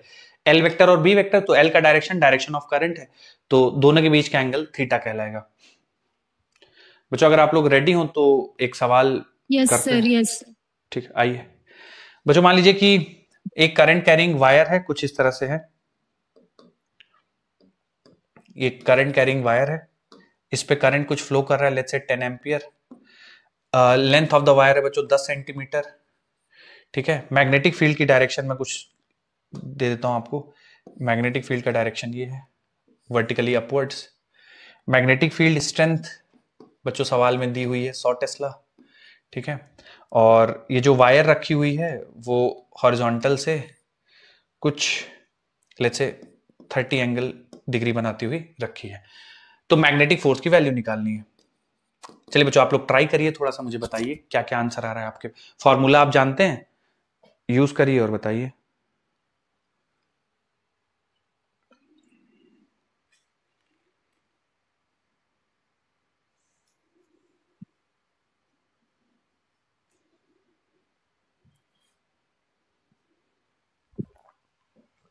कर सकते हैं बच्चों आप सब, कुछ भी ऐसी वैल्यू नहीं है, जो चीज नहीं है जो आपको नहीं पता है, सब यूज कर सकते हैं। बेसिक बेसिक है, लगाइए फॉर्मूला और बताइए रिजल्ट। 50√3। 50√3, ओके। यस सर, ये आ रहा है। 50√3 आ रहा है। आइए बच्चों B I L sine theta लगाएंगे। बी का वैल्यू दिया हुआ है सवाल में 100 टेस्ला। करंट फ्लो कर रही है बच्चों 10 एम्पियर। लेंथ है 10 सेंटीमीटर, तो 10 डिवाइडेड बाय 100 मीटर में कन्वर्ट करना है। अच्छा, जो सबसे बड़ा मुद्दा है बच्चों थीटा, तो मुझे बताइए थीटा कितना लेना पड़ेगा? 30 डिग्री, 60 डिग्री? 60 डिग्री। 60 डिग्री। कैसे बच्चों 60 डिग्री क्यों कह रहे हैं आप लोग? 30 क्यों नहीं लेना चाहिए? सर लेंथ और मैग्नेटिक फील्ड के बीच सर्कल के साथ एंगल है। एब्सोल्युटली बच्चों, देखिए करंट का डायरेक्शन ये है, एल वेक्टर ये है, मैग्नेटिक फील्ड ऊपर है, इनके बीच का एंगल 60 डिग्री है। ठीक है, तो आप 60 डिग्री लेंगे, 30 डिग्री नहीं लेंगे, गड़बड़ हो जाएगा। तो आप कैंसिल कर दीजिए बच्चों, ये 100 और साइन 60 हो जाएगा √3/2। आंसर आ जाएगा 50√3 न्यूटन। चलिए एक इसी तरह का सवाल बच्चों और करते हैं।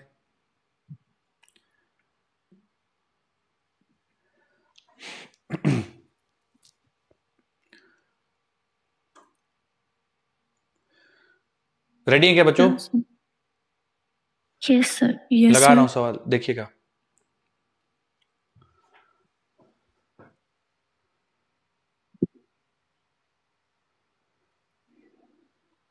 बच्चों सेगमेंट सीडी में पूछा गया है, ठीक है, तो और बाकी सब भूल जाइए, केवल इसमें फोकस करना है आपको। सेगमेंट सीडी में, सेगमेंट सीडी में कितना फोर्स लग रहा होगा?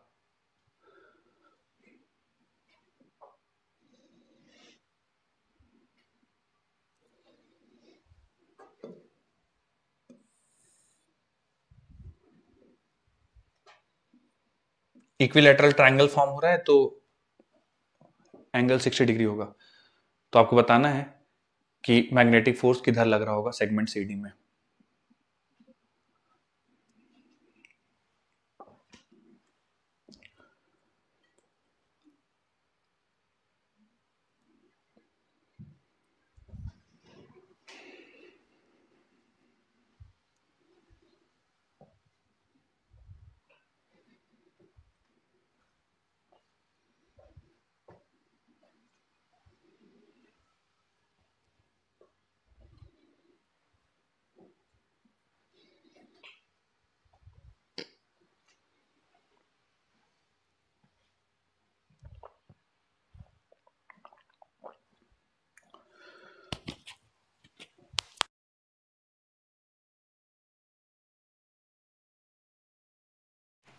आंसर नहीं मैच कर रहा हो बच्चों, या अजीब तरीके से कुछ वैल्यूज आ रही हैं, तो भी बताइएगा, मिलके सॉल्व करेंगे।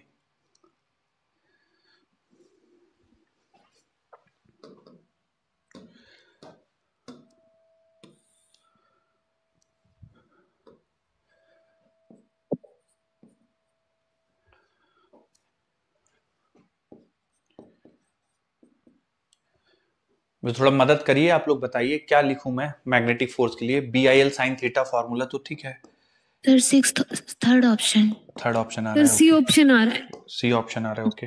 0.216। 0.216 आ रहा है, ओके। बच्चों देखिए सवाल में b की वैल्यू 0.5 दे रखी है, तो मैं लिख देता हूं 1/2 है ना, 0.5। करंट का वैल्यू बच्चों सवाल में दे रखा है 10 एम्पियर, 10 एम्पियर। और लेंथ बच्चों कितना लेंगे सेगमेंट CD का? Sir 5 5 centimetre, centimetre. 5/100। 5 सेंटीमीटर, तो 5/100। अच्छा फिर से थीटा में आ जाएंगे बच्चों, कितना रखना चाहिए साइन थीटा? 60 सर, 60। 60 रखना चाहिए। कंफ्यूजन तो नहीं बच्चों इसके लिए आप लोग को नो बताइए? Sir, no. नो 60 सर, ही लिया नहीं। जाएगा, बिल्कुल सही है, क्योंकि एल वेक्टर बच्चों ये है आपका, ठीक है, इधर एल वेक्टर है, इनके बीच का एंगल 60 डिग्री, साइन 60 रख देंगे। अब चलिए सिंप्लीफाई करते हैं, तो 50 और ये बच्चों बन जाएगा 2, तो बन जाएगा 1/4, और साइन 60 होता है बच्चों √3। √3 का मतलब हो गया 1.732 डिवाइडेड बाई 4। तो बच्चों इसमें डेसिमल लगाते हैं। मैं कुछ मिस कर दिया सर, लग रहा है। सर √3/2 साइन रूट 60 थ्री की बाई टू वैल्यू सर। हाँ, √3/2 वही। तो यस ये सर। बाई 2 आ जाएगा, तो बच्चों ये बनेगा आपका 0.4। अच्छा देखिए वैल्यूज बहुत ज्यादा क्लोज हैं, तो करना ही पड़ेगा, तो 1.732 डिवाइडेड बाई 8, डेसिमल लगाएंगे, और ये बच्चों 2 16 13, तो 81.21 समथिंग आएगा बच्चों। एक ही यस सर, ऑप्शन है यस सर, 0.21, ऐसे ही आ सी ऑप्शन है। सी ऑप्शन मैच कर जाएगा। किसी को अभी भी कंफ्यूजन है कि सर ये कैसे हो रहा है, प्लीज पूछ लीजिए, बाकी सवाल का लेवल ऐसा ही रहेगा, बहुत कॉम्प्लेक्स नहीं आएंगे। एक और चीज, direction of magnetic force wire में किधर लग रही होगी? तो मैग्नेटिक फील्ड इधर है और करंट की डायरेक्शन ये है। Direction of magnetic force on wire फिर आउटवर्ड। Outward, okay. फिर से एक बार बच्चों, right hand thumb rule. Outward sir. Okay बच्चों, फिंगर्स को रखेंगे करंट की डायरेक्शन में, पाम, तो अब इनमें से कोई भी डायरेक्शन करंट का पॉसिबल है, लेकिन हम पाम को मैग्नेटिक फील्ड की डायरेक्शन में रखेंगे, तो थंब आउटवर्ड है ना, तो इसमें जो फोर्स लग रहा होगा मैग्नेटिक फोर्स, वो आउट ऑफ द प्लेन कुछ इस तरह से लग रहा होगा, ठीक है। एक और बच्चों सवाल इसी पे करते हैं।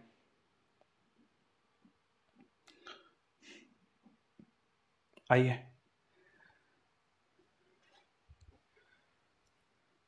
तो ये इसमें 3 सेगमेंट है बच्चों, है ना, तो इसको 3 हिस्सों में डिवाइड कर लेते हैं। ए बी सेगमेंट का अलग से फोर्स निकालिए, फिर बी से सी सेगमेंट का अलग निकालिए, और सी से डी सेगमेंट का अलग निकालिए। 3 फोर्सेस अलग अलग निकालिए, फिर तीनों को जोड़ के नेट फोर्स बताना है।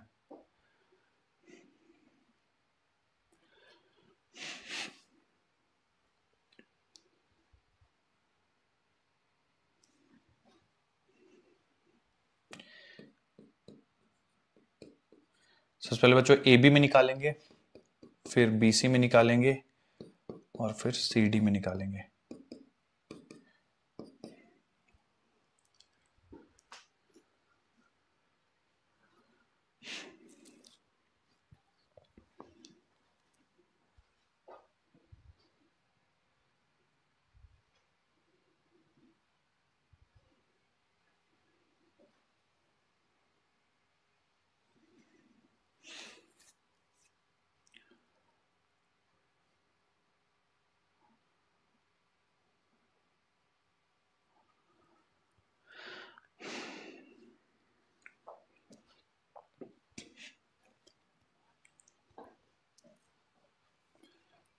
बच्चों ए बी का आंसर आया है क्या?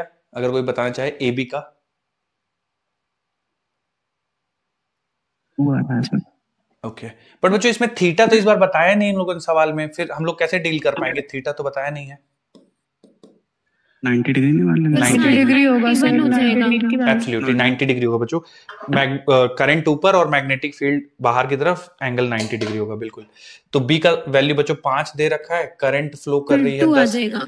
हाँ सर 10 और लेंथ हो जाएगा बच्चों 4 डिवाइड बाय 100 4/100 और साइन थीटा साइन 91, तो इसको कैंसिल कर देते बच्चों। 5 2 2 आ जाएगा सर। बिल्कुल आया बच्चों। आप लोग कभी फोर्स ऑन यस सर आया है। और डायरेक्शन क्या होगी? डायरेक्शन PC3 आएगा सर। ओके, डायरेक्शन बच्चों एबी के डायरेक्शन सोचेंगे क्या कुछ? एबी का direction rightwards. Rightwards. A to C। Yes sir, Right cap।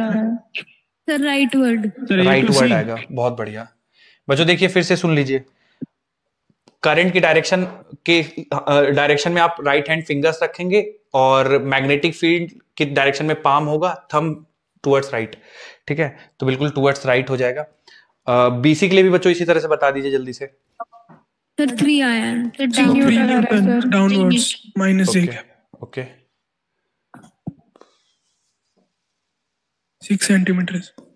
6 centimetre है और थीटा 1 साइन 91 हो जाएगा और ये कैंसिल करेंगे। 5 2 3 न्यूटन आएगा। और बच्चों डायरेक्शन क्या हो जाएगी? 3 न्यूटन सर -1 डाउनवर्ड हो जाएगी, downward. Downward. Inward. Yes sir downward. बच्चों फिंगर्स करंट की डायरेक्शन में, पाम मैग्नेटिक फील्ड की डायरेक्शन में, थंब डाउनवर्ड्स, तो डाउनवर्ड्स हो जाएगी। Very good. चलिए सीडी के बारे में बच्चों और देख लेते हैं। सीडी में देखिए बच्चों सब चीजें सेम है, तो मैग्नीट्यूड तो 2 ही न्यूटन आएगा 2 हो जाएगा। 2 न्यूटन हो जाएगा। सेम डायरेक्शन हो जाएगी और डायरेक्शन भी सेम हो जाएगा क्योंकि करंट का भी same direction. Yes sir right word हो जाएगी। राइट वर्ड हो जाएगी। अब बच्चों अब मुझे नेट फोर्स बताना है। नेट फोर्स में तो ये दिया हुआ है, मैं कैसे निकालूंगा net force? 5 Newton sir. 5 5 Newton आएगा। 4 I कैप माइनस बहुत बढ़िया, 5 Newton. Absolutely 4 I cap minus 3 J cap, बहुत बढ़िया। ठीक है, तो नेट फोर्स निकालने के लिए बच्चों इनका मैग्नीट्यूड निकालना पड़ेगा, तो मैग्नीट्यूड 5 न्यूटन आ जाएगा, है ना? यही वाला ऑप्शन सही हो जाएगा।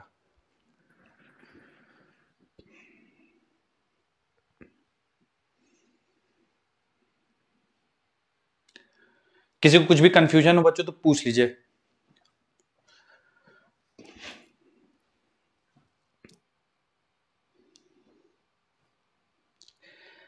अब बच्चों इसी का एक एक्सटेंशन करते हैं। एक्सटेंशन मतलब सर, मतलब बच्चों देखिए अभी हम लोग सीख रहे थे कि अगर स्ट्रेट वायर है तो कैसे होगा, पर अगर स्ट्रेट वायर ना हो, कोई रैंडम शेप्ड वायर हो तो कैसे डील करना है? आइए बच्चों देखते हैं। रैंडमली शेप्ड वायर को रखते हैं, फिर कैसे डील करना है वो भी सीखते हैं। आइए मान लीजिए बच्चों एक मैग्नेटिक फील्ड है इनटू द प्लेन, कुछ इस तरह मैग्नेटिक फील्ड है, ठीक है, और इस इनवर्ड्स मैग्नेटिक फील्ड में एक रैंडम शेप्ड वायर रख दी है, ठीक है, कुछ इस तरह की बच्चों वायर रख दी है, कुछ इस तरह से, है ना, कुछ भी रैंडम शेप की वायर रख दी है, और इसमें जो करंट फ्लो कर रहा है वो करंट कुछ इस तरह से फ्लो कर रहा है, ठीक है, पॉइंट ए से शुरू कर रहा है करंट और ऐसा घूम करके ये मान लीजिए पॉइंट बी तक करंट जा रहा है। हमसे सवाल में पूछ दिया गया कि नेट फोर्स बताइए इस करंट कैरिंग वायर में। तो जो आपको क्या करना है, इनिशियल पॉइंट से फाइनल पॉइंट को ज्वाइन कर देना है, बाकी सब भूल जाइए, इनिशियल पॉइंट से फाइनल पॉइंट को ज्वाइन कर दीजिए, ठीक है, ओके। और जैसे करंट ए से बी जा रहा है तो इसका भी डायरेक्शन आप ए से बी कर दीजिए, ठीक है, करंट ए से बी जा रहा है तो ए से बी इसका डायरेक्शन हो गया। मान लीजिए बच्चों ये करंट की वैल्यू आई है तो ये आप इसको करंट आई मान लीजिए, तो आप ये जो ऊपर वाला कंडक्टर है इसको भूल करके एक नया कंडक्टर बनाएंगे, इसको भूल जाएगी ये कंडक्टर कुछ है, ठीक है, उसकी जगह एक नया कंडक्टर मानेंगे जो ए से बी ज्वाइन करेगा, उसका डायरेक्शन, जैसे ये ए से बी करंट का डायरेक्शन है तो इसको भी ए से बी करंट का डायरेक्शन मान लेंगे। और जो ये इक्विवेलेंट लेंथ आई है, ठीक है, ये जो इक्विवेलेंट लेंथ आई है, जो भी ये इक्विवेलेंट लेंथ हो एल, अब इसमें जो मैग्नेटिक फोर्स होगा इसमें ये हो जाएगा आपका simple B I L sine theta, ठीक है, सिंपल, और कुछ नहीं सोचना है। तो इसमें जो करंट जो इसमें फ्लो कर रही थी वो करंट का वैल्यू रख दीजिए, जो मैग्नेटिक फील्ड है वो मैग्नेटिक फील्ड का वैल्यू रख दीजिए, बस लेंथ की जगह ये लेंथ रखेंगे, ठीक है, जो इनिशियल और फाइनल के बीच की दूरी है ये लेंथ रख देंगे, और एंगल थीटा जो भी बी और एल के बीच में जो एंगल है वो थीटा रख देंगे, ठीक है, फॉर्मूला लगाएंगे आंसर आ जाएगा। बस इसमें एक कंडीशन है, क्या कंडीशन है, magnetic field must be uniform, तभी आप ये कर पाएंगे, मस्ट बी यूनिफॉर्म। कहने का क्या मतलब हो गया सर, कहने का मतलब देखिए बच्चों ऐसा नहीं होना चाहिए कि इधर मैग्नेटिक फील्ड की वैल्यू ज्यादा है, इधर थोड़ा कम हुई, इधर और कम हो गई, तो फिर नहीं लगा पाएंगे। जो यहां पे मैग्नेटिक फील्ड है वही यहां पे होनी चाहिए, वही, तो through out the wire magnetic field must be constant, तो हम ये फॉर्मूला लगा लेंगे, ठीक है। तो ये कंडीशन है। क्या सर हमारे पास कुछ ऐसे सवाल आएंगे क्या जहां पे मैग्नेटिक फील्ड कांस्टेंट ना हो?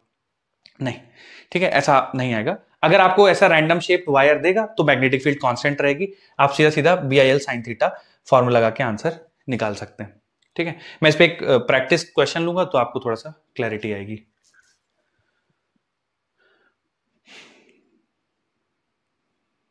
हेडिंग क्या बताई थी आपने?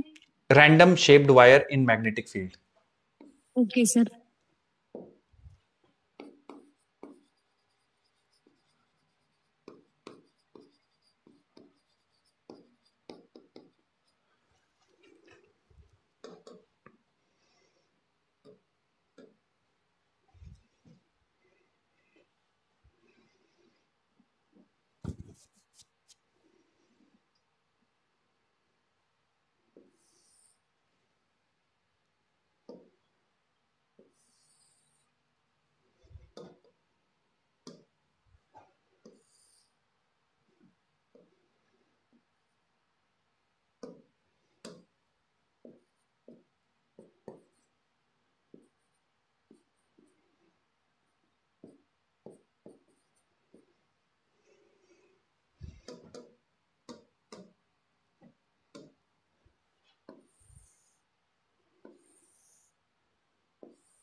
बच्चों इसमें आंसर गेस करना चाहेंगे आप लोग? ये सवाल लिख दिया मैंने, example, magnetic force on this wire A B, magnetic force कितना होगा ऑन वायर ए बी। तो सेमी सर्कुलर वायर है, radius R, current I flow कर रहा है, इसमें मैग्नेटिक फोर्स कितना लगेगा, ये है सवाल। कोई बच्चों आप में से गेस करना चाहे, सॉल्व करना चाहे? Sir I pi R B. I pi R B, okay. और बच्चों कोई कुछ? 2 B R, 2 I into B R, okay, 2 IBR 2 I B R, 2 BIR, हाँ sir. 2 B I R, okay. बच्चों देखिए फिर से कुछ भी नया नहीं करना है, जो बताया गया है कि जिन दो पॉइंट्स के बीच में वायर है, ए और बी के बीच में वायर है, उन दोनों को ज्वाइन कर देना है, तो कर दिया बच्चों ज्वाइन। फिर करंट की डायरेक्शन, तो बच्चों करंट की डायरेक्शन मुझे ए से बी मतलब अपवर्ड लेनी चाहिए करंट की डायरेक्शन, या डाउनवर्ड लेनी चाहिए इस सिचुएशन के लिए? ये जो ज्वाइन किया है करंट की डायरेक्शन कैसे लेनी चाहिए बच्चों? Upward, upward. कारण क्या है कि देखिए ए से बी इधर जा रहा है तो इधर भी ए से बी ही भेजिए, ठीक है।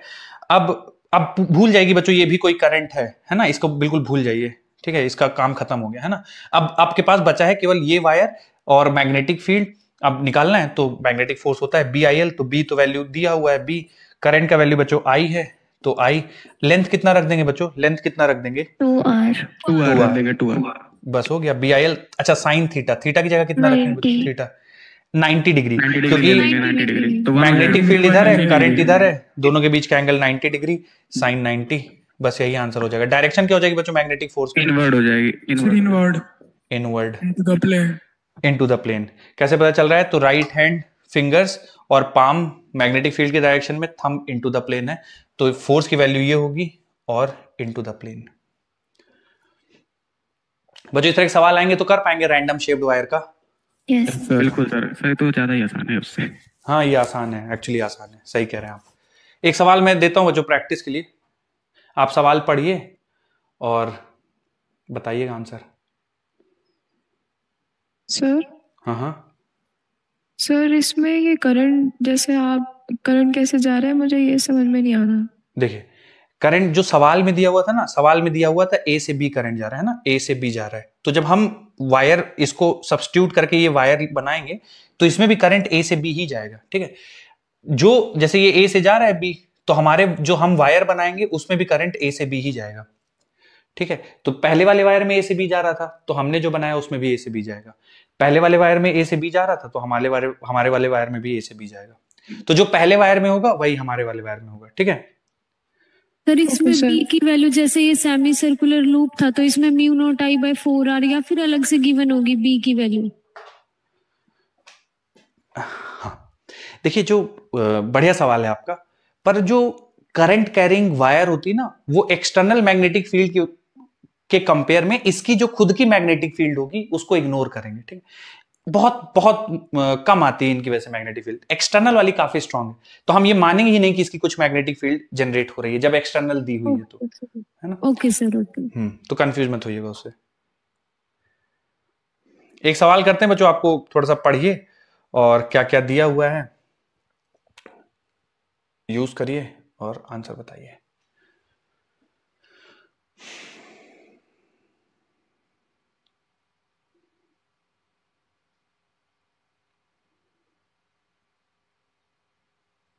एक सेकंड बच्चों, ये अभी हमारे वाले कॉन्सेप्ट पे नहीं है, 1 मिनट रुक जाइए बस, ठीक है। मुझे देखने दीजिए और कुछ है क्या।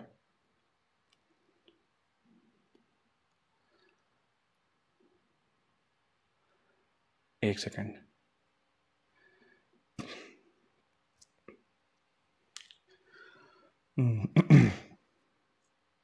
मैं कर रहा हूं बच्चों, है ना। ये सवाल तो हम लोग अभी एग्जांपल में ही देख लिए, मैं एक सवाल यहां पे लिख रहा हूं, आप उसको सॉल्व करिए बच्चों। मैग्नेटिक फील्ड कुछ इस तरह से सवाल में गिवन है, ठीक है, और एक लूप रख दिया गया है। वो लूप कुछ इस तरह से है।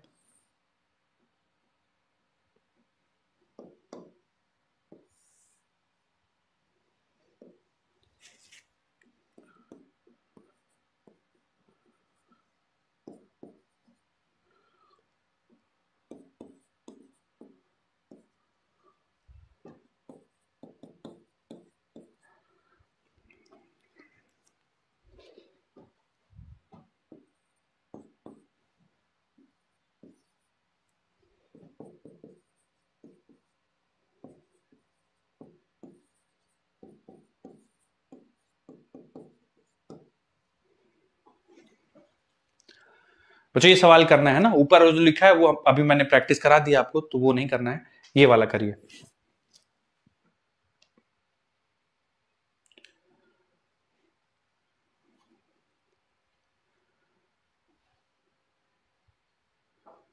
Newton 400 Newton, okay.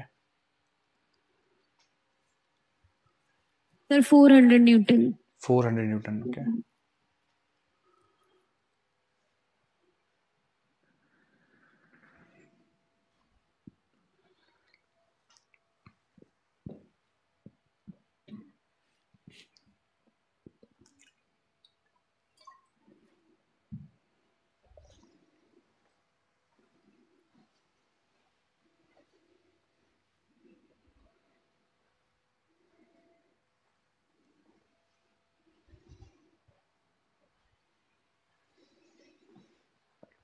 बच्चों और लोगों का आंसर नहीं आ रहा है? मुश्किल लग रहा है क्या सवाल कुछ? 400 आएगा। 400 न्यूटन। 400 न्यूटन आ रहा है। चलिए बच्चों देखिए, अब इसकी जगह ना हम लोग ये रैंडम शेप्ड ऐसा है, जरूरी नहीं कि कुछ सर्कुलर हो, सेमी सर्कुलर हो, रेक्टेंगल, कुछ भी हो, ऐसा भी हो सकता है कि दो वायर का कॉम्बिनेशन है। आप स्टार्टिंग पॉइंट और फाइनल पॉइंट को जोड़ दीजिए। अब बच्चों मुझे बताइए कि डायरेक्शन ऑफ करंट किधर लेनी चाहिए, क्यू से पी लेनी चाहिए बच्चों या पी से क्यू लेना चाहिए? पी से क्यू पी से क्यू पी से क्यू लेना चाहिए, क्योंकि उसमें भी करंट पी से क्यू जा रहा है, हमारे वाले में पी से क्यू जाएगा। अब बच्चों ये रूट 3 मीटर है, ये 1 मीटर है, पाइथागोरस थ्योरम लगा के ये लेंथ कितना हो जाएगा 2 हो बच्चों? जाएगा सर, 2 हो जाएगा, 2 2 मीटर, ठीक है। अच्छा, यस सर। उसके बाद बच्चों ठीक है, फॉर्मूला लिखते हैं, magnetic force BIL sin theta. तो बी का वैल्यू सवाल में 20 है, करंट का वैल्यू 10 है, लेंथ का है। वैल्यू 2 है, साइन दो। थीटा, थीटा कितना रखना पड़ेगा बच्चों? Theta 90 degree 90 45। थीटा में थोड़ा सा मदद करिए बच्चों, थीटा। वैसे एक चीज बताइए, थीटा होता क्या है एक्चुअल में? What is theta? किसके किसके बीच का एंगल होता है बच्चों थीटा? बी और एल के बीच में। बी और एल के बीच में। एल के बीच का एंगल। तो बच्चों देखिए, एल वेक्टर ऐसा है, ये एल वेक्टर है हमारा, ठीक है। आप इसको भूल जाइए, एक बार आपने इक्विवेलेंट वायर ड्रॉ कर लिए, पहले वाले को भूल जाइए, ठीक है। तो ये एल वेक्टर है और ये बी वेक्टर है, इनके बीच का एंगल बच्चों यही तो थीटा होगा, सही है। अब ये थीटा हम कैसे निकाल सकते हैं? तो देखिए बच्चों बोर्ड पे, ये थीटा होगा तो ये भी थीटा होगा, और ये थीटा निकाल सकते हैं। tan थीटा बराबर कितना लिखेंगे बच्चों? बोलिए जल्दी से। tan थीटा बराबर ऑपोजिट अपॉन बेस √3/1, यानी √3। तो किस थीटा की वैल्यू के लिए बच्चों tan थीटा √3 होता है? 60 डिग्री के लिए। 60 डिग्री के लिए। तो बच्चों यहाँ पे आप 60 डिग्री रख देंगे, ठीक है, क्योंकि ये एंगल 60 डिग्री हो जाएगा, ठीक है। तो ये बन जाएगा बच्चों आपका 400, और साइन 60 की वैल्यू हो जाएगी √3/2, तो आंसर आ जाएगा बच्चों 200√3 न्यूटन। अब मुझे बताइए, आप लोगों का बहुत सारे बच्चों को 400 आ रहा था, तो 400 कहाँ पे गड़बड़ हुआ है? और किसी का 200 आ रहा था, तो 200 एंगल 90 ले लिए थे, इस वजह से 400 आ रहा था। अच्छा। 45 ले लिए पर अभी थे। आपको समझ में आया कि 90 नहीं लेना चाहिए? बोलिए सर, हम लोग डायरेक्ट भी तो समझ निकाल में सकते हैं सर। क्या क्या? बोलिए। सर √3 की लेंथ ले लें और सर वाली लेंथ छोड़ दें तो भी तो आ जाएगा आंसर। हाँ, सर वो मैग्नेटिक एब्सोल्युटली। आप ये देखिए, इनका भी थॉट प्रोसेस अच्छा है कि सर हम ऐसा भी तो कर सकते हैं कि 1 मीटर की लेंथ को छोड़ दें हम लोग, इसको नहीं काउंट करें। बिल्कुल मत करिए काउंट, √3 मीटर को ही काउंट करें। सर इसको क्यों नहीं काउंट करें? क्योंकि एल और बी के बीच का एंगल 0 हो जाएगा, तो इसको आप भूल जाइए, केवल इसकी वाले की करंट निकालिए, तो भी आपका आंसर बेटा लेकिन 200√3 ही आना चाहिए, है ना?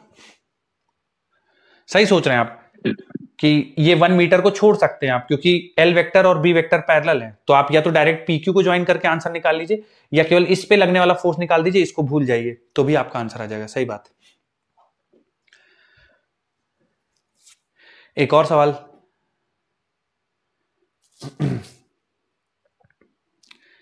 बच्चों थोड़ा सा बताइएगा। फोर्स की डायरेक्शन राइटवर्ड होगी ना इसमें? बच्चों क्या कहते हैं, फोर्स की डायरेक्शन किधर होगी? फोर्स की डायरेक्शन आउटवर्ड सर, आउटवर्ड होगी, है ना? एल वेक्टर के डायरेक्शन में आपकी फिंगर्स, पाम मैग्नेटिक फील्ड के डायरेक्शन में थंब बाहर। यस सर, आउटवर्ड होगा मैग्नेटिक फोर्स।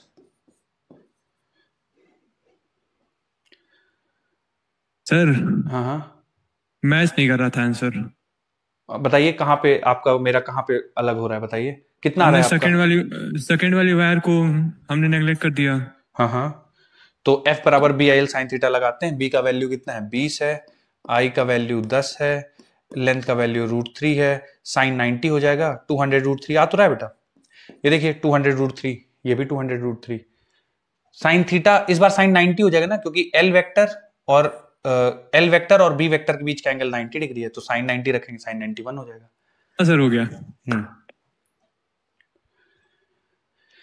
एक और इंपॉर्टेंट चीज सुनिए बच्चों, अगर आप कोई भी क्लोज लूप, सर्कल हो या फिर स्क्वायर हो या फिर ट्रायंगल हो, कोई भी क्लोज लूप हो जिसमें करंट फ्लो कर रही हो, है ना? जैसे मान लीजिए इसमें मैं करंट कुछ इस तरह से ले लेता हूं, इसमें करंट कुछ इस तरह से ले लेता हूं, इसमें करंट कुछ इस तरह से ले लेता हूं, ठीक है, सॉरी, करंट कुछ इस तरह से ले लेता हूं, है ना? तो कोई भी क्लोज लूप हो, अगर आप इसको यूनिफॉर्म मैग्नेटिक फील्ड में रखेंगे, ठीक है, यूनिफॉर्म मैग्नेटिक फील्ड में रखेंगे, तो बताइए बच्चों मैग्नेटिक फोर्स कितना होगा? 0। कितना होगा बच्चों? 0। ठीक है, सही आंसर है। कैसे पता चला लेकिन 0 होगा?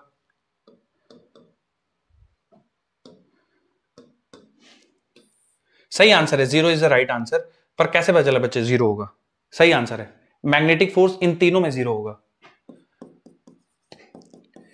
ठीक है, कारण क्यों पता चल रहा है कि मैग्नेटिक फोर्स 0 होगा? बच्चों देखिए इसमें, क्योंकि जैसे रैंडम शेप्ड वायर है, ध्यान सुनिएगा, जैसे मान लीजिए मैं पूरा सर्कल नहीं लेता, ऐसे सर्कल रख देता और बीच में गैप छोड़ देता, ठीक है, पूरा सर्कल नहीं रखता, बीच में गैप छोड़ देता, ए और बी, यहां पे बीच में गैप छोड़ देता, और आपसे पूछता कि बताओ इसमें कितना मैग्नेटिक फोर्स लगेगा, और ये मान लीजिए मैं इस गैप की लेंथ बच्चों आपको एल दे देता, तो आपसे पूछता कितना मैग्नेटिक फोर्स लगेगा, तो बच्चों आप यही लिखते आई एल साइन थीटा, यही लिखते ना बच्चों आप, बोलिए ठीक है। जब आप इसको पूरा क्लोज कर देंगे, कंप्लीट सर्कल बना देंगे, तो एल कितना हो जाएगा बच्चों, एल जीरो हो जाएगा। जब इसको पूरा गैप क्लोज कर देंगे तो एल जीरो हो जाएगा। एल जीरो हो गया तो फिर मैग्नेटिक फोर्स जीरो हो गया। मेरी बात समझ में आई क्या आप सबको? Yes sir. एग्जाम्पल के तौर पे जैसे ये स्क्वायर है, ठीक है, मान लीजिए पूरे स्क्वायर को मैं क्लोज नहीं करता, ऐसा करता कि ये स्क्वायर है और इसके एंड्स ओपन रखता, ये मान लीजिए P है और ये एंड Q है, और बोलता कि magnetic field into the plane है। आप बताइए इस पे कितना फोर्स लग रहा होगा? तो बच्चों आप यही लिखते हैं, फोर्स बराबर BIL sin थीटा, BIL, और लेंथ रखते आप PQ की लेंथ रखते हैं ना, ये वाली PQ की लेंथ, यस PQ के रखते साइन थीटा। लेकिन अब मान लीजिए आप ये P और Q को आपने जगह रखा ही नहीं, आपने इधर ना Q को इधर शिफ्ट करते करते P के साथ ही ज्वाइन कर दिया, तो एल इफेक्टिव तो जीरो हो गया ना, यहाँ पे लेंथ जीरो हो जाएगी सर, फिर फोर्स भी जीरो हो जाएगा, तो फोर्स जीरो हो जाएगा। सेम ऐसे तो कोई भी लूप रखा हो, इनफैक्ट ऐसा रैंडम शेप्ड लूप भी रख दिया जाए और इसमें करंट फ्लो करा दिया जाए और यूनिफॉर्म मैग्नेटिक फील्ड में रखा हो, तो इस पे भी फोर्स कितना हो जाएगा? जीरो ही होगा, जीरो हो जाएगा सर। तो कोई भी closed loop uniform magnetic field में रखा होगा तो उसमें लगने वाला नेट फोर्स जीरो रहेगा। ये आप नोट कर लीजिए, लाइन बना के लिख लीजिए। आप चाहें तो मैं बोल दूं, बोल दीजिए sir. Net force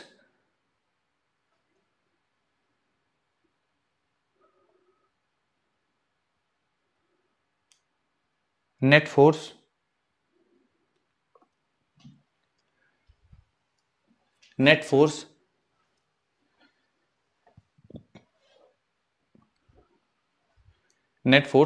acting on closed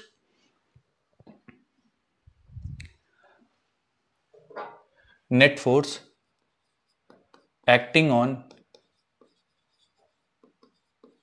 closed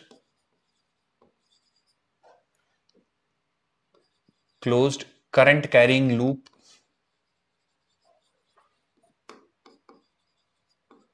is zero if placed in uniform magnetic field। तो कोई भी क्लोज्ड करंट कैरिंग लूप होगा उसमें लगने वाला नेट मैग्नेटिक फोर्स जीरो होगा, प्रोवाइडेड मैग्नेटिक फील्ड यूनिफॉर्म है।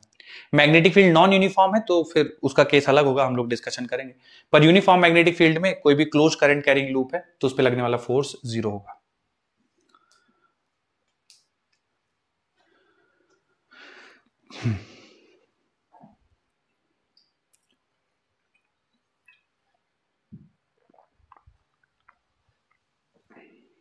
नोट कर लिए बच्चों? हाँ जाइए, छुट्टी है, जाइए, bye bye bye bye bye sir, thank you thank you bye bye. Sir बोलिए। सर मुझे एक क्वेश्चन पूछना है। बाय बेटा, बोलिए। सर आपके पास डीपीपी है? मेरे पास कौन सी डीपीपी चाहिए आपको, बताइए। Sir moving charge and magnetism की। मूविंग चार्ज एंड मैग्नेटिज्म की तो नहीं है। आप बोलिए सवाल, मैं कोशिश करता हूँ। Sir question figure shows a circular loop with radius r। एक सेकंड, फिर से बोलिए, आपकी आवाज बीच में चली गई थी, फिर से बोलिए। Figure shows a circular loop with radius r। Figure shows circular loop of radius r, ठीक है। Yes sir. The resistance of arc ABC is 5 ohm. Okay. Half semi circle को ABC नाम दे रखा है। Yes sir. Sir B Okay. ऊपर दे रखा है। ओके B ऊपर। ओके सर इसका रेजिस्टेंस 5 ओम है। ओके हाँ सर, और एक नीचे पॉइंट है D, उसका रेजिस्टेंस बोल रखा है सर 10 ओम है। Okay magnetic field at the centre of the loop is. Okay.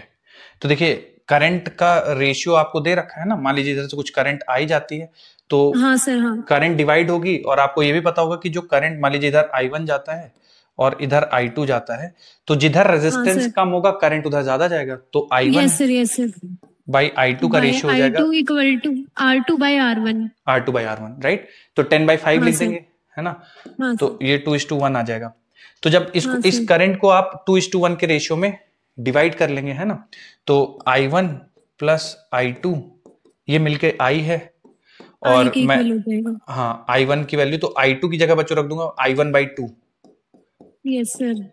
है ना, इस रेशियो को यूज करके तो बन ओके जाएगा sir, okay. 3I1/2। 3I1/2 equal to I1। हाँ, तो I1 की वैल्यू 2I/3 हो जाएगी, ठीक है, तो ये 2I/3 और ये I/3, हाँ सर। ठीक है। अब ऊपर वाले की वजह से मैग्नेटिक फील्ड लिखेंगे तो आप लिखेंगे μ0 I/r, है ना, और इसका डायरेक्शन हो जाएगा इनटू द प्लेन, है ना, क्योंकि अंदर की तरफ हो, ठीक है, तो इनटू द प्लेन। और इसमें I/3 है तो इसकी वजह से आउट ऑफ द प्लेन आएगा, आप लिखेंगे μ0, अच्छा μ0 I/2r, है ना, μ0 I हो गया I/3 इंटू r, ठीक है, और हाँ, और ये बाहर की तरफ हो जाएगा, ठीक है ना।